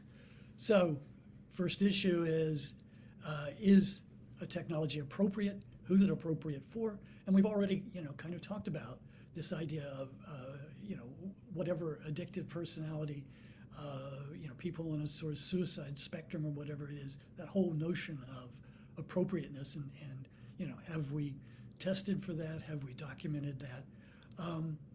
Have we talked to our clients about risk of using AI? Have we managed security and confidentiality? And then our own education, which is what everybody here is doing this evening. I think the other is the idea of decision making and recognizing that we don't use technology assisted services to make decisions. We make decisions and we take responsibility for those. And we'll get into this in a few minutes, but it is the idea of informed consent and recognizing the importance of that. And Priscilla raised the issue earlier of how far do we need to be going with informed consent and disclosure. The other standard is the technology and supervision, and that's pretty straightforward, but it is taking a look at laws, standards, and et cetera. Then there's the documentation issue, basically taking, again, a look at professional standards and legal standards, particularly when we're talking about generating, transmitting, and maintaining documentation. And then this issue of location, and this idea of location, and we'll move into this in a minute, to recognize that that's shifting a little bit from one state to another. And I'll talk in a few minutes about how that's looking and going from one state to another. Let's do that now. And you say, okay, we're in Florida, why do we care? Well, I'll show you why we care. Take a look at how AI is happening from one state to another. In Nevada, basically they're saying you can't provide patient care using AI. What you can do, I mean, think about this. Is this crazy? Think about what you can do is you can schedule appointments, you can negotiate fees and et cetera, but you may not use AI to work with clients. Okay, now from my point of view, what's the phrase? The horse has left the barn, the genie's out of the bottle. This is pretty short-sighted from my point of view. In Illinois, they're in this position of banning use without clinical involvement. And then again, they're saying licensed professionals may only use AI for administrative tasks. Again, scheduling fees, booking, sessions, and et cetera. Again, my view, pretty short-sighted.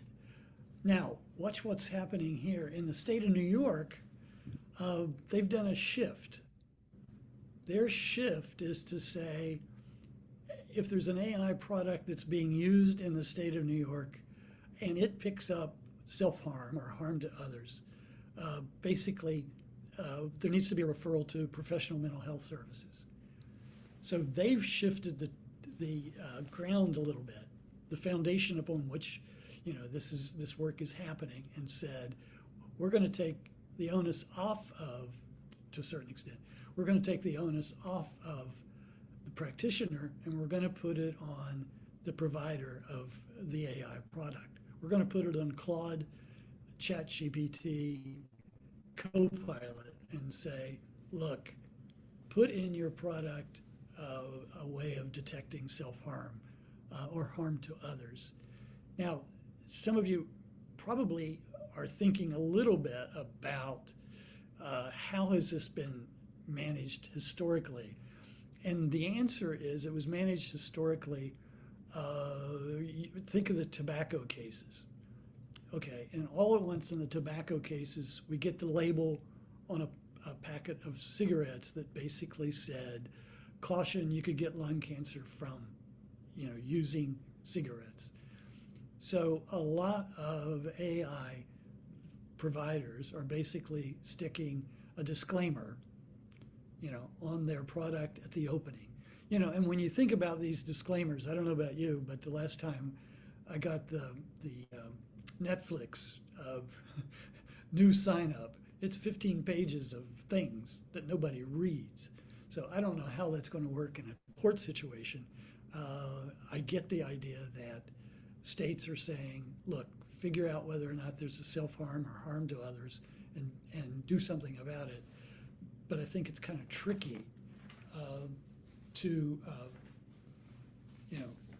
sort of understand how that might work. Let's move to then Texas. Texas basically sort of said, we want some kind of disclosure happening. And we want some consent forms going on. If you're using AI, you need to provide some consent forms. If you're using AI for your case notes, if you're using AI to develop a handout or whatever it is, let us know that you used AI for that reason. They're also saying you have to be a professional to oversee the use and be available for consultation.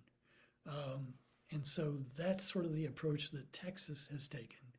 Utah basically said, and again, they put the focus back on the provider, the vendor, the creator of the chatbot, and said, you have to tell us that you're not a human being.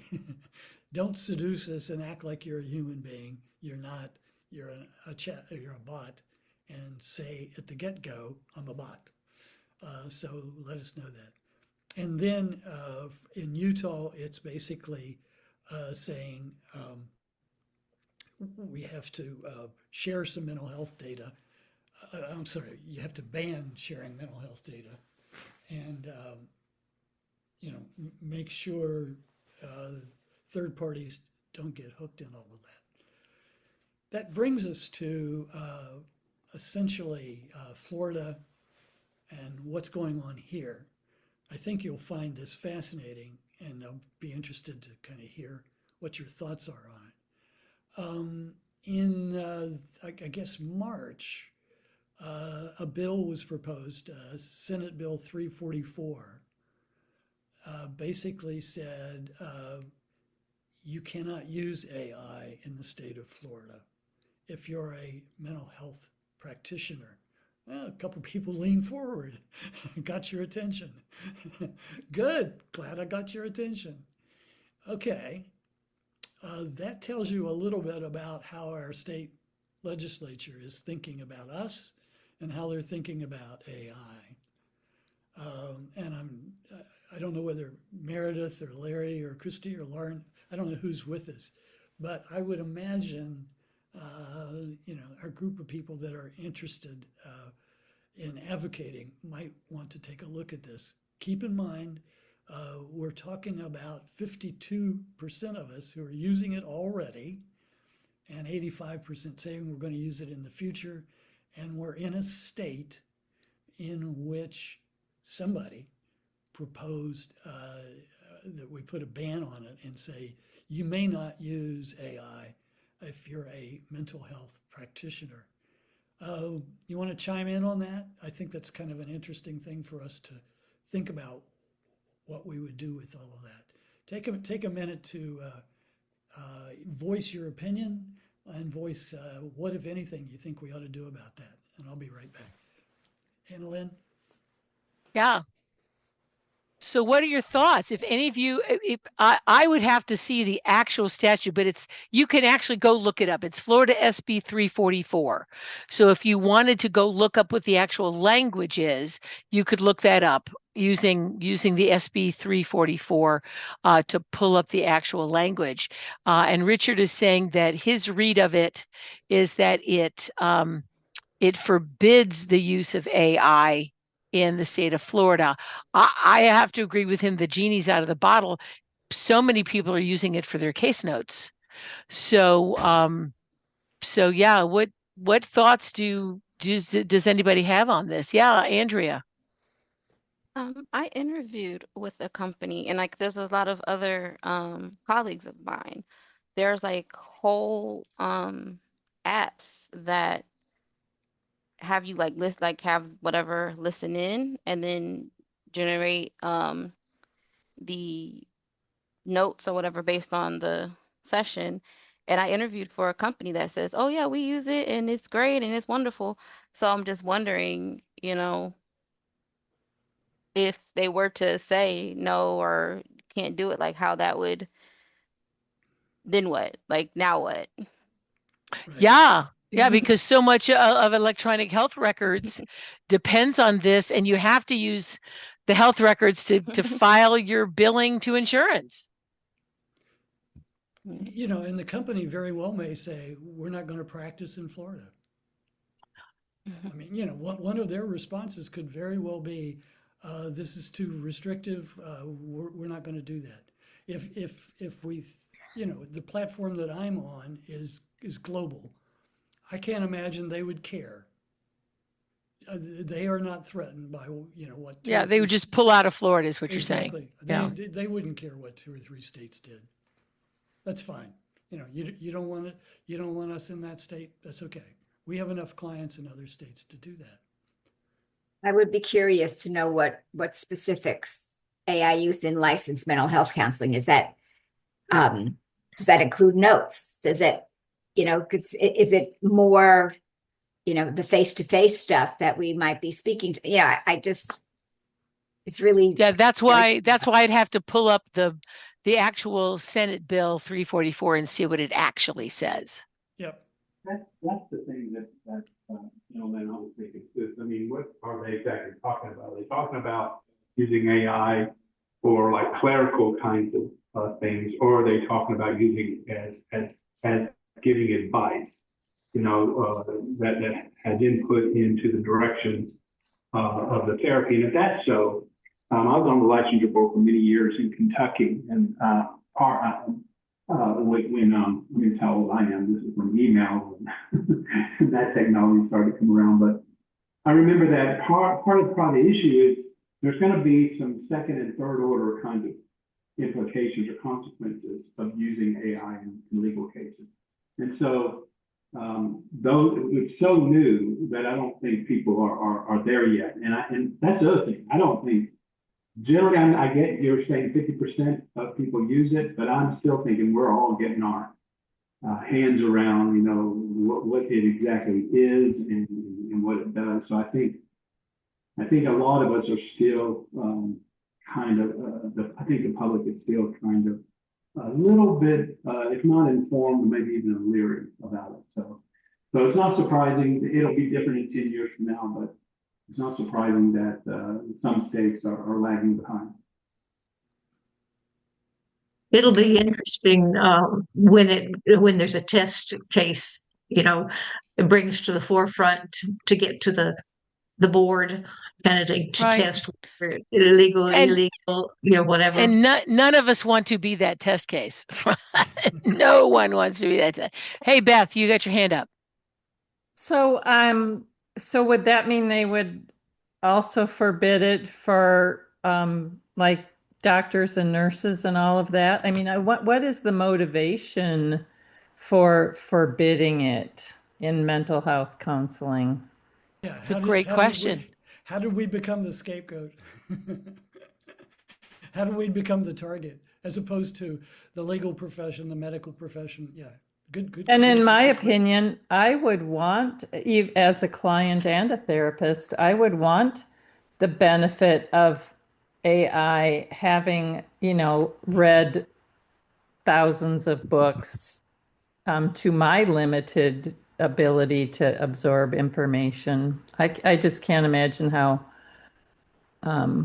it could be forbidden. Mhm. But I think probably as you were saying, Richard, in terms of advocacy, that maybe what happens instead is that we come to the table as MFTs to affect and influence this kind of legislation and talk about training, because as you were saying before, the prompt is everything. How you craft the prompt and what you're asking for is everything. Because if in the prompt you put, give me diagnostic, treatment plan, ethical issues, I mean, if all the things and resources, all the things it came back with, if we asked for those things, that we might get that more broad response. But then, as others have said, if it's, is my boyfriend right? Well, it's gonna tell you that he isn't, because it's you asking. So the prompt is everything, I think, and maybe we need to advocate for training on how the prompts are written, how the therapist interacts, just as you've been saying throughout this workshop. Mhm. Absolutely. I'm wondering, do we need another break before we're headed into the final portion, and I wanted to move to best practices. Wonder if a 5-minute break might be in order. I'm good, but anybody need one? Anybody need one? I'm good. Mhm. Okay, keep going. Okay, let's then move to best practices. Okay, the sort of first place you might expect, to go is the whole informed consent. And essentially you say to the client, hey, I'm doing my case notes are on AI. When I get stumped, I use AI for diagnosis support. I use it for treatment planning. And if I think there's a good handout or educational resource or whatever it is, I'll ask it to give me that. So, it is, and what I would say to you, and I'll get into this in a minute or two, but, essentially, your takeaway from this is add, this to your informed consent documents if it's not there already. But we'll talk about that in a few minutes. The other is, make sure in terms of privacy, security, that you're telling your clients what the safeguards are in what you're using, and that you also allow for an opt-out kind of clause. What has been interesting to me in the last 6 months is I've had about 3 clients who basically said, you may not use AI to create your case notes. Okay, which puts me in a position of, okay, it's in my handwriting. I'm not sure how long I'm gonna, you can tell by the, my bookshelf back there, I don't have a lot of room for, a whole bunch of note-taking kind of thing. So going, okay, I don't know how many opt-outs I'm going to be able to handle, but it's interesting. I had never had opt-out in my practice before, and all at once, and I can't tell you why, but all at once I'm getting people who say, you may not use AI for generating case notes. So, okay. For those of you who want some kind of template, take a look at Hertlin and Regil's template for disclosing AI use. Essentially, I think you'll find that helpful. And in my resources at the close of the program, I give you this source. The other thing is, sort of keep in mind, patient health information from an initial assessment, and think very carefully about, the whole issue of diagnosis, and particularly those of us who are, in the training domain, keep in mind the importance of recognizing this idea of diagnosis and thinking a little bit about how we're going to manage that in a supervisory kind of way. It is interesting on the diagnosis and treatment side. Researchers gave GPT and board certified doctors case vignettes. And what happened is that AI outperformed the doctors. Broder basically is the one that did that research. And again, you can see AI sort of creeping up on us in terms of its use. For those of you who have you're doing notes or have an index card, here is, thinking about yourself as a relational systemic therapist. Jot these 3 questions down and put them on an index card and put them in front of you the next time you do this research. Ask your client, did you use AI to explore how to handle your depression, how to handle your anxiety, how to handle conflict with your wife? Just write that down. Did you use AI to explore how to handle whatever the presenting issue is, whatever the presenting concern, whatever the problem is? Question number 1. Question number 2, and keep in mind our work earlier tonight. What did AI say about how to handle your anxiety, your depression, your conflict with your parents, etc.? What did AI say about that particular problem that you brought to AI? And what we're also learning, parenthetically, is Claude's going to have a different answer than Chat.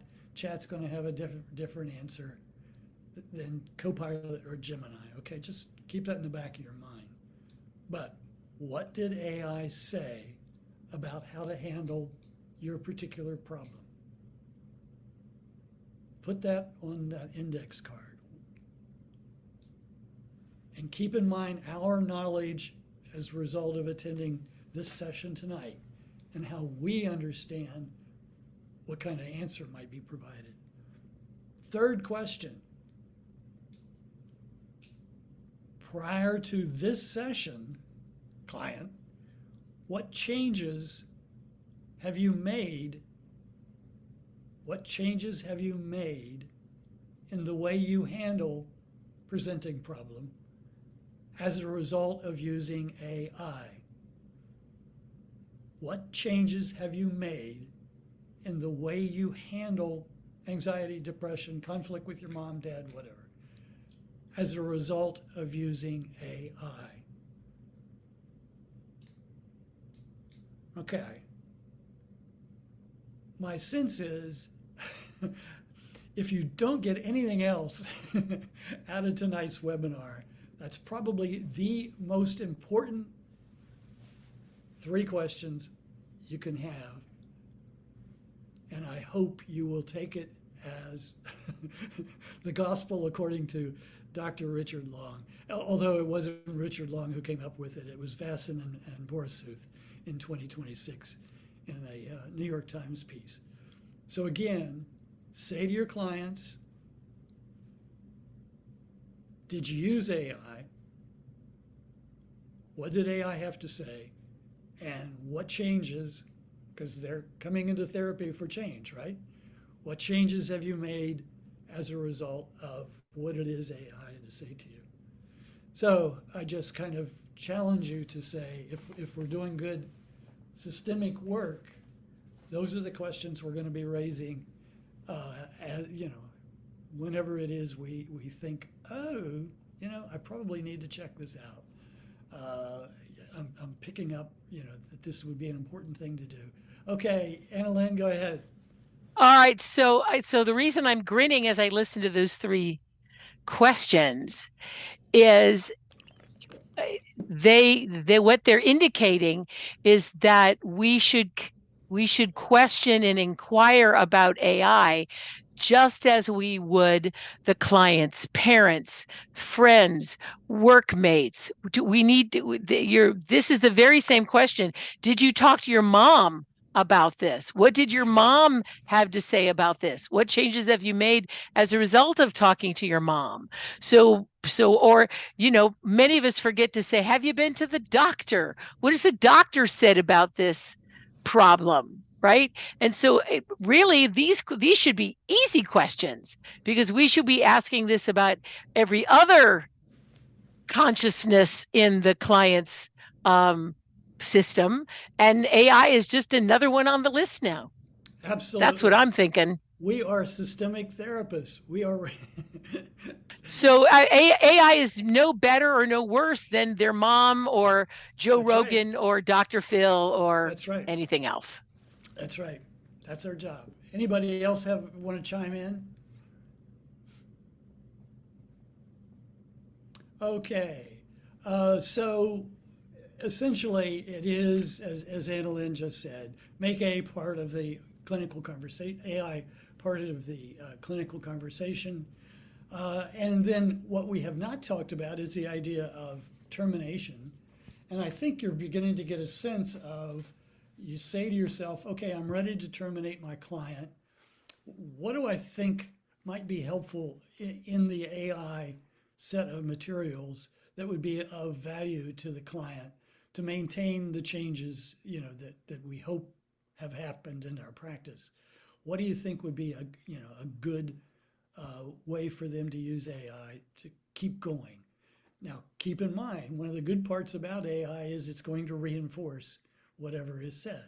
So, the client's in a good position of saying, look, I went to talk therapy, I made these gains, I want to keep making these gains, help me, and basically AI will give them a goal tracker or, some kind of app or something that will kind of keep them on track.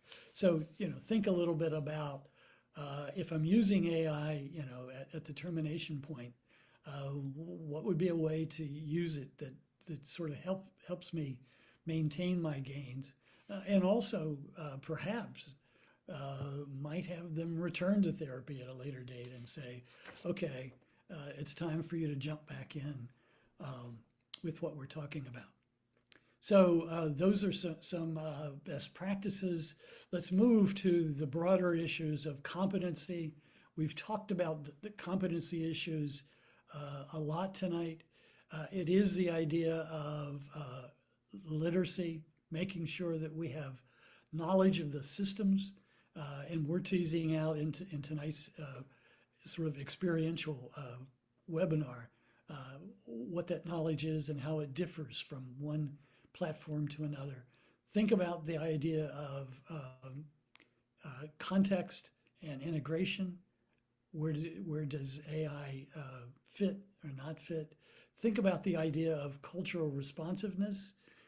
When is it that it's important to kind of recognize that? By the way, in terms of cultural responsiveness, did everybody notice that Alexis and Siri, maybe not Siri, but they're women? Why aren't those why aren't those personal assistants ever men? I don't know. Just something to think about. Okay.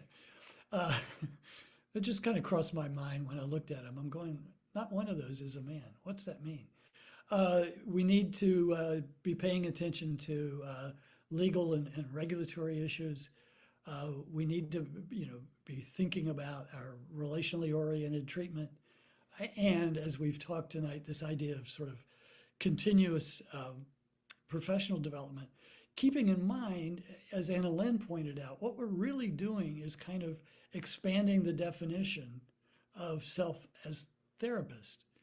A definition that now includes self as therapist who uses AI in their work. I think that's important for us to kind of recognize that there's now a expanded definition of AI and what it means to be a therapist and to do this work. I did pull up the ACA group. They staggered it a little bit differently. They put confidentiality, privacy, and safety at the top. They talked about professional proficiency, screen sharing, breakout, which obviously this presenter in particular could use some help in that area. They talked about ethical and legal literacy. They talked about clinical integration, things like homework, and we just talked about that with respect to termination. Talked about clinical integration, this idea of our models, our approaches, and which ones can accommodate AI better, which ones worse, and on what kind of basis. The idea of therapeutic adaptability, thinking about grounding and all that sort of thing. And then finally, this business of administrative and data management. And for the most part, when you think about that issue really is where the states and their regulatory bodies are focusing. They're focusing heavily on administrative and data management, and for the most part, not doing too much on, the clinical integration and actually clinical issues in general,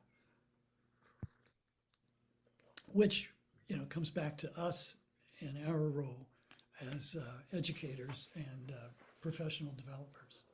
So what's the takeaway for you? I think the takeaway is basically to say, make sure that you have updated your informed consent. And I've given you a couple, models and places for you to take a look at that and say, I better put a paragraph in there having to do with my use of AI, and confirm client use of AI. I think also this idea of professional development.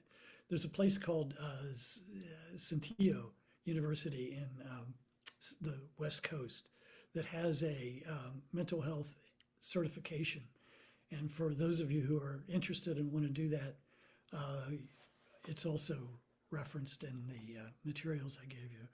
I think the idea of advocacy, continues to be an issue for us, to sort of recognize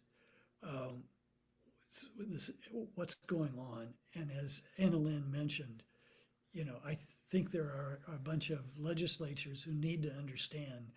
For example, MFT sponsored 5 AI-related seminars in 2026, and there may be more before the end of the year. When you look at university curriculums, my guess is university curriculums are going to start adding whatever, a chapter, a module, a unit on AI. For those of you who are working in supervision, I don't see how you can not be thinking about, what do I do with this stuff in terms of working with my supervisees? What's the material I need to give to supervisors? And how do I need to begin to help them think through, again, this role of how has supervision changed?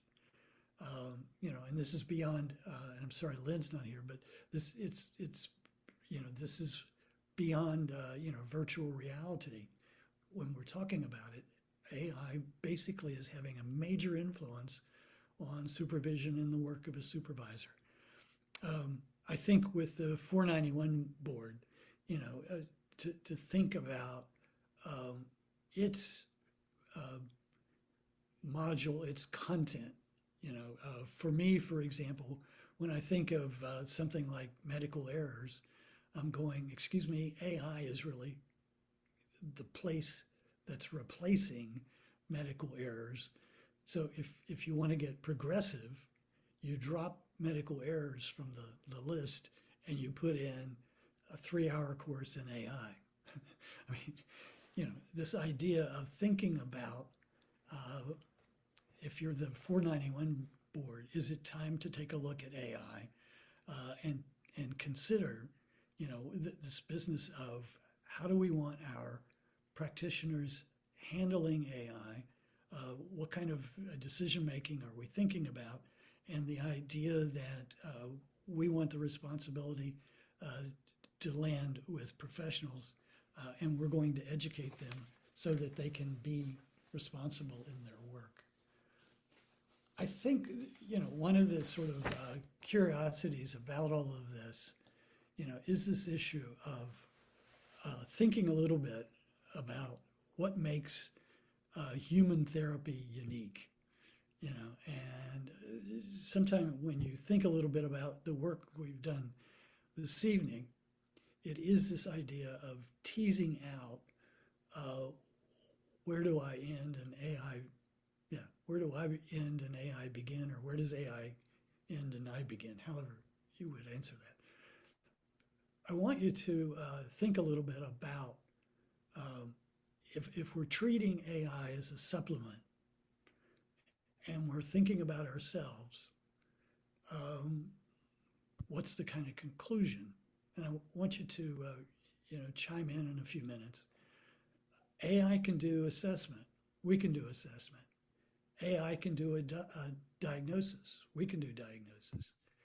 AI can do theory-based treatment planning, or I think probably the better wording on that would have been research-based. AI rapport, I think, is quite different. Remember at the beginning of our webinar, we were creeping out on our demo. So, and sometimes rapport, when you think about rapport, sometimes we turn our clients off unknowingly, or sometimes, whatever. But I want you to begin kind of thinking about, how is rapport different with us? When is it, for example, we're bored or we're indifferent to the client's problem, or we've seen 5 of those. I've seen 5 depressed people today. Oh, my attention span on another depressed person, looks different at 7 o'clock than it looked at 3 o'clock. How, rapport, think about that. The idea of information gathering, I think most of us would say, well, it's different. We focus, because we're thinking, we focus quite differently. I think the idea of structure probably is both same and different. AI can do some structuring if you ask it. Content, it's pretty much, the same. It can reflect content and we can. Feelings, we probably have some disagreement about that. I'm not sure what it gets on the feeling side, so we might have some argument there. Clearly, self-disclosure. AI does not do sharing. AI only gives back what we give it. Confrontation and challenge. It's interesting. I'm not sure where I come out on that one, but it is, you have to ask AI for a challenge. And for some of us, particularly when we're new, we don't do a lot of challenging. We don't do a lot of confrontation. We do a lot of validation, a lot of support. Interpretation, probably very different. Behavioral change, probably different. Closure, probably very different. And ethics, I think you're getting a sense of how it thinks about ethics. So let me ask you to respond, for you as an individual. How do you think about this idea of, from what you've seen it on a prompt, you perhaps have thought about it with respect to your clients, you've thought about it in the work that we're doing. Where do you come out on, and I just sort of gave you, my thoughts about it. They're my thoughts. You could see it entirely different. But I when I'm thinking about therapy, I've listed what I think probably are the ingredients of good therapy. And I'm thinking about AI as a supplement and where is it and where isn't it. Give me some thoughts about how you would agree or disagree with what I've presented in this slide. I'd like to hear from you.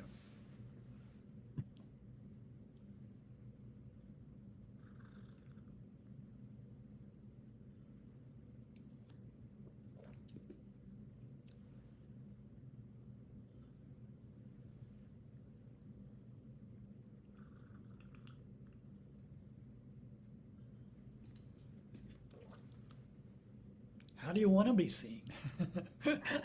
How do you hope you're doing? Have I demoralized everybody and you're going, no? Well, I think it's very interesting um, because it's surrounding us whether we want it or not, Uh-huh. or want to use it or not. We still have a choice, Right. but in so many ways, it's in the background. So much of it would be choosing for us rather than us having total control. And that's the one thing that I think is difficult for me would be to um, not be able to tailor conversations or the way I express myself, or having somebody express it for me Mm-hmm. and use it in a way that could be detrimental. Today, I had a client who um, she was seeing another therapist for a different issue and using EMDR, and the therapist had made a statement, but it wasn't a statement that she would have made, but AI made it for her. And the client was quite upset and didn't understand because the clarity was not there. So that to me is a struggle that I might have. I haven't used it in any of my therapeutic work, but I'll be very interested and curious how it plays out for our whole profession, and especially the young people. It's sort of like we were back in the olden days and talking about racism and sexuality and homosexuality and I mean all of these things, and we had to bring them to the forefront. Well, AI is the forefront for us now, in Yeah. addition to all these other things. So, Yeah. Well said. I think one of the things that you said you know, we all in our work, for the most part, have had times when we had to deal with the other therapist. You know, we've all had that experience in which my other therapist said blah, blah, blah. And we've all had to kind of do that. I had not thought until you said that of AI as the other therapist. Okay, that's not where we want that AI to be, but it's entirely possible that that's where AI is in the mind of our client. And we can be threatened by that. We can be angered by that. We can embrace it. And so that's sort of one thought. The other thought I had in what you said, which is scary, but if you're a young practitioner, the idea that, you know, I mean, it's one thing to challenge your supervisor, and sometimes that's very difficult. But the idea that you go, I'm going to challenge AI as a young therapist, you know, and that's kind of scary to think about.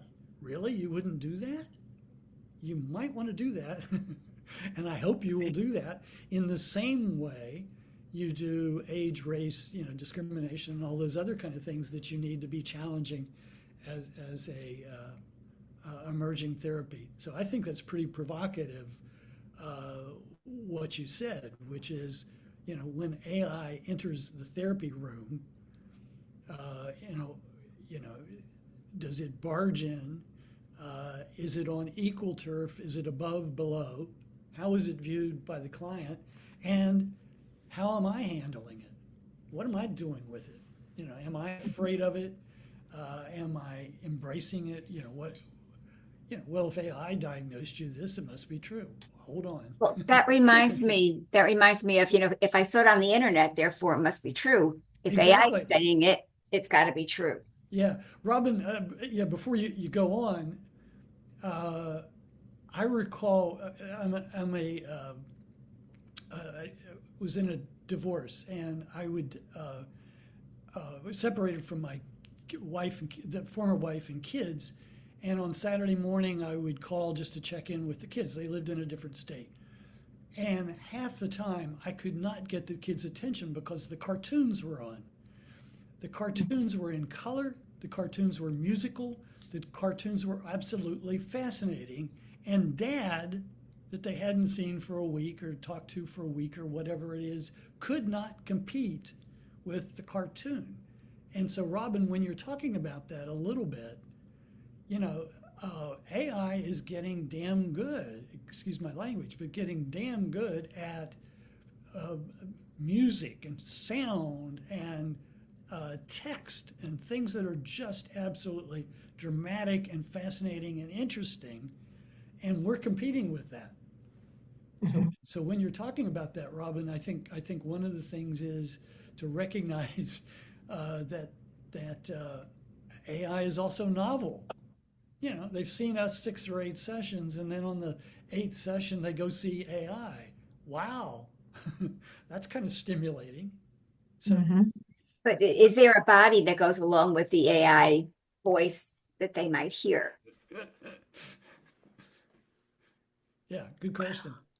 Linda, I know you've been trying to get in here. I invite you to come off mute and talk. What, you know, share your thoughts. Linda, you still there? Well, Linda, when you find the unmute button, chime on in. Priscilla, do you have any thoughts you want to share? Not particularly. I think normally just in therapeutic spaces when I hear about AI, it tends to be a lot of fear mongering.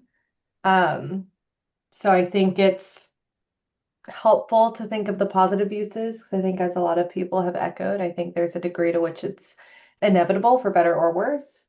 And like a lot of new technology that's come before it, there's a lot of, you know, fear and changes, but there's a lot of positive that comes with change as well, and new issues to solve. So, I mean, you can be scared at every new development and change and realize people used to be terrified of the telephone. So,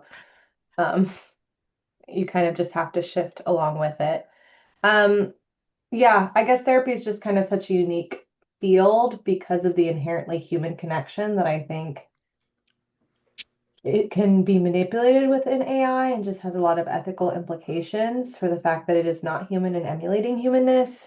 Um, I think within like the medical sphere, my husband's medical, I think he feels a lot of positive towards less human error and more knowledge that's constantly changing that, the best doctor just can't keep up with completely. So there's a lot of good, I think, that can come from those spheres, but I feel like it's a little bit different and harder to navigate from a therapy realm, specifically for the clinical side. I think for administrative and marketing and all those things, there's a lot of easy positives that can be seen there. Thanks. Linda, I know you found the unmute button. Go ahead. No, she didn't. She did it for a second there. Come on, Linda.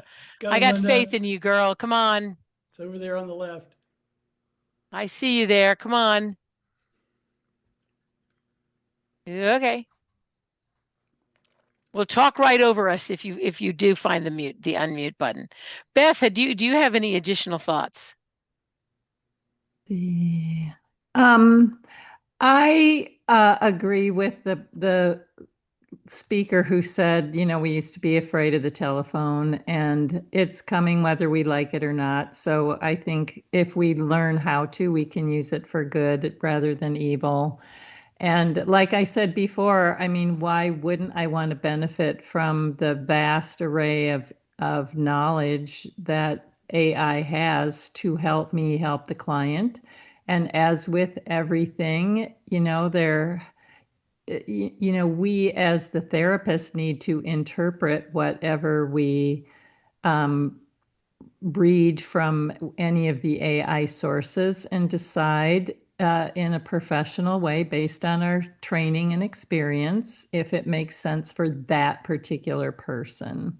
So there is we as humans are still needed. And in fact, one time I asked ChatGPT if therapists would still be needed in the future, and it said absolutely, because there's the human connection and the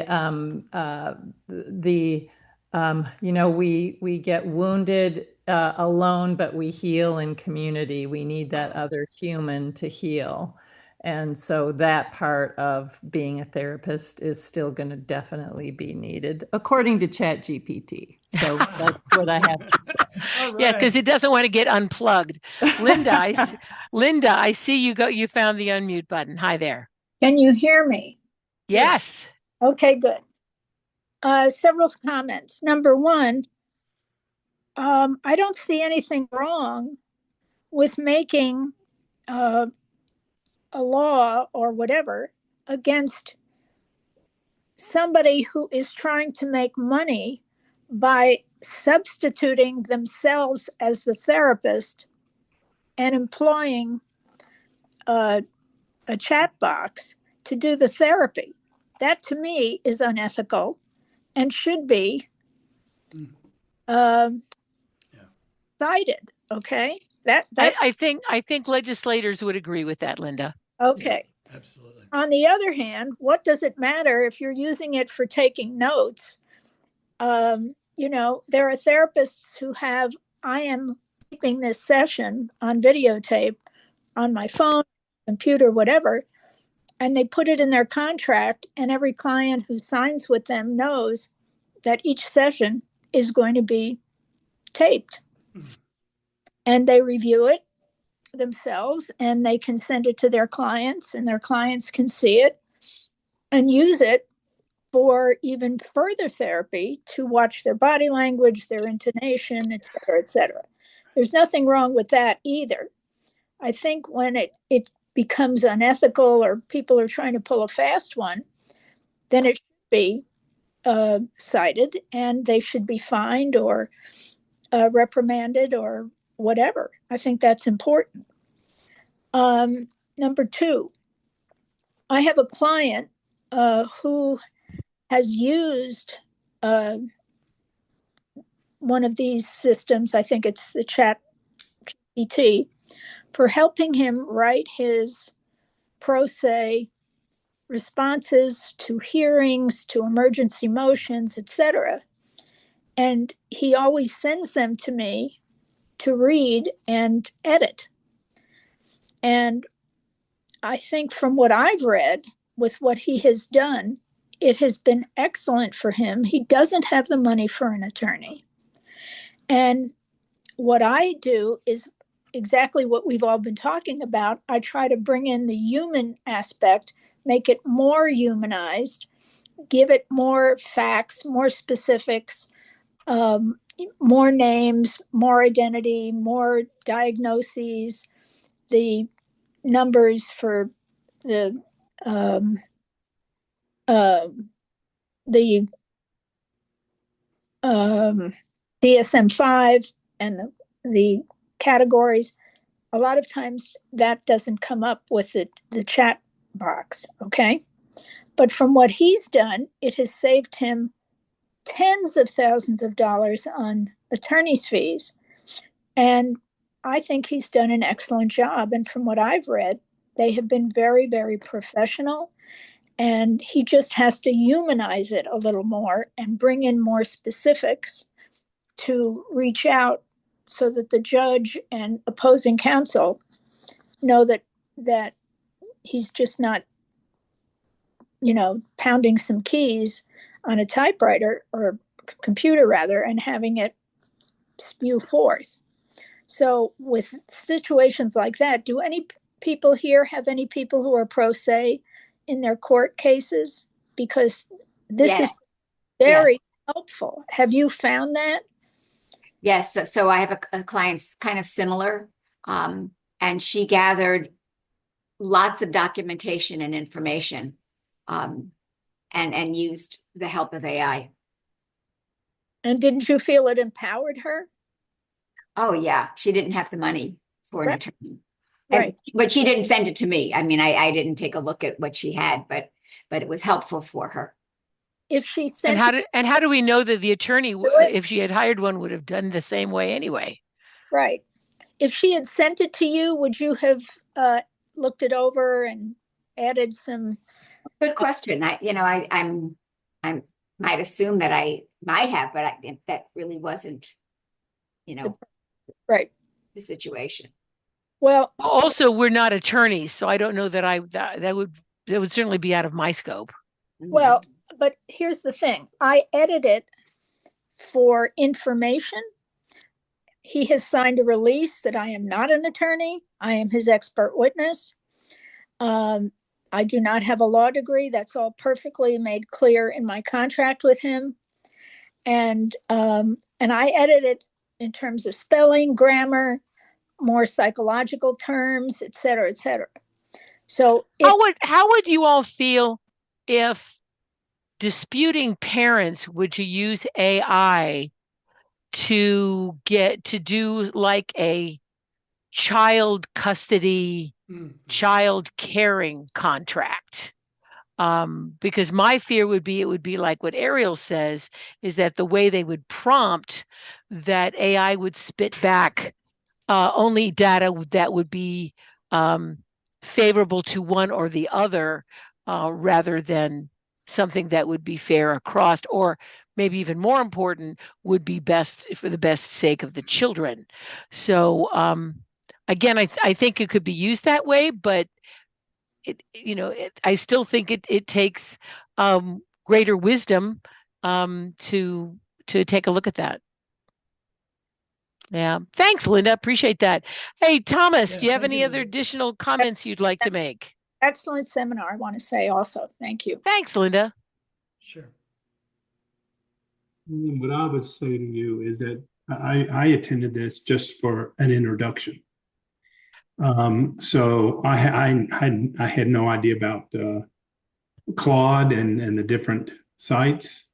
I didn't realize AI was this advanced. I know people have said, "Hey, yeah, I used AI to help me with this and that," and I just likened it to like Google. They just Google something. That is Google now. Google is AI. Yeah. So what's important for me tonight is it's given me a lot to think about and a lot to explore. I downloaded 2 of the apps that he talked about, and And I'm going to start talking to a couple of friends that I have. And so this is, just so you know, this has been a little bit of a window for me. And I'm part of that 48% that hasn't used this. But so I just appreciate the introduction. Okay, listen, I wanted to make sure you knew that there are some resources for you to take a look at. I want to point out a couple. The top one is Kat Hertland's article on artificial intelligence in couple and family therapy. It's in the Journal of Marital and Family Therapy. If you haven't taken a look at that, you'll want to put a star on that. The other one is the Jones webinar. They take a look at AI bias. I just think that's a pretty important one to consider. The other one is my good buddy Dale Bertrand, he does a whole training thing in, I think it's Kentucky, and he's done some stuff with ethics, but he's also done some stuff basically taking a look at intervention things, and I would encourage you to take a look at that. Then the bottom two, again, Hertland, integrating artificial intelligence and systemic therapy. It's in the International Journal of Systemic Therapy, and would strongly recommend that one. And for those of you who enjoyed the prompting, know that I didn't create all that stuff on my own. It came from I guess a book called AI Prompting Notes. And I would strongly recommend, if you have an interest in it, just sort of know there is a book, on prompting. And while it's not mental health, in particular, I found it super helpful. And at least I didn't get shot down when I sent it to Claude for review. So I think that's important. Overall, what we've been struggling with this evening is this whole idea of AI. And the idea is, are we driving it or is it driving us? And hopefully you've enjoyed this afternoon's presentation, with some ideas of how you might answer that question. And I'll return the program to Annalyn, who wants to talk a little bit about CE's evaluation and how you can pick up the PowerPoint. Slides. The PowerPoint. Yes. Very good. Perfect. All righty. Thank you. So, yes, sir. So, this recording will probably be processed in the next hour or so. And so my plan is to shoot to you the recording, the evaluation, and the slides within the next 24 to 48 hours. Please do complete the evaluation and shoot it back to me. And when I've got, the preponderance of group, I will be going into I've got ChatGPT on the brain. CE Broker, there we go. Too many initials. CE Broker to give you all credit for this 3-hour time. I'm hoping that in the evaluation that you will make use of the comments section to tell us, what worked and what didn't. I know Richard probably will want to present this again. He's put a lot of work into it. So any feedback you can give him as he then shops this to maybe other states or other groups that might want to see it. So I'm sure he would very much appreciate specific feedback. And I hope that in addition, that if you're not already following us on Facebook or Instagram, that you will do so. And this is very timely because FFTA is finally getting its technical act together, and those of you who whose membership will be coming up due soon, you should be getting a PayPal invoice from us so that you can pay. Yes, I know we're so fancy, so that you can renew, and please, please, please. tell your students and your registered interns that it's only $25 to join, and please strong arm your MFT colleagues to join at the $100 mark. We are doing an hour and a half every month, and come January 30th and 31st, we're doing all the licensure renewal content. So, but the supporting our lobbyist to keep track of what's going on legislatively is a hit to our coffers, and we need at minimum 40 new members, and I would really like to have more like 200. So if you could encourage lots and lots of membership, please share with them. All of our workshops are currently on YouTube. So if you are watching this on YouTube, there's a plethora of wonderful topics that are already there, and more are coming through 2026. But now is the time to take advantage of it so you can use it for your CEUs. All right. Anyone have any other last words or last questions before I let y'all go? Thank you, Richard, for all this wonderful information. It certainly, like like Thomas said, it's awakening type of thing. I'm not using it, but I'm anxious to, pick up on it. So thank you very much. Appreciate it. I have a question. Yeah, Linda. If this is 3 hours, can we get 3 units of credit if it's an hour per credit? Yes, of course. It'll be a three CEU. Yes, 3 CEUs. Yes, ma'am. Great. Just wanted to double check. Thanks. You betcha. You betcha. Thomas, it looked like you were talking, but I couldn't hear you. Richard dropped off, or is he still on? I'm sorry? Richard dropped off, or is he still on? Yeah, Richard is here. I'm here. Richard is here. Okay. Hey, Rich, I just wanted to thank you again for the introduction and your balanced kind of view of all this. And I'm an old friend of Dale Bertram as well. So tell Dale that Tom Robbins from Kentucky said hello.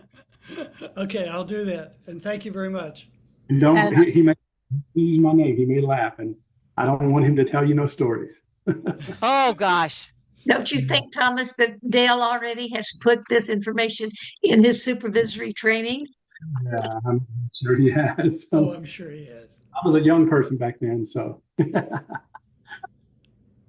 Richard and Dr. Schooley, Beth Barkman here. I want to say thank you to both of you for putting your heart and soul into this organization, and it really benefits me as a newly graduated MFT. So thank you, thank you, thank you. Certainly. You're most welcome. You're most welcome. All right, folks, I'm going to stop the recording now. We can hang out for another few minutes if you like, but for everyone who's watching this on YouTube, thank you very much, and please make comments. Thank you.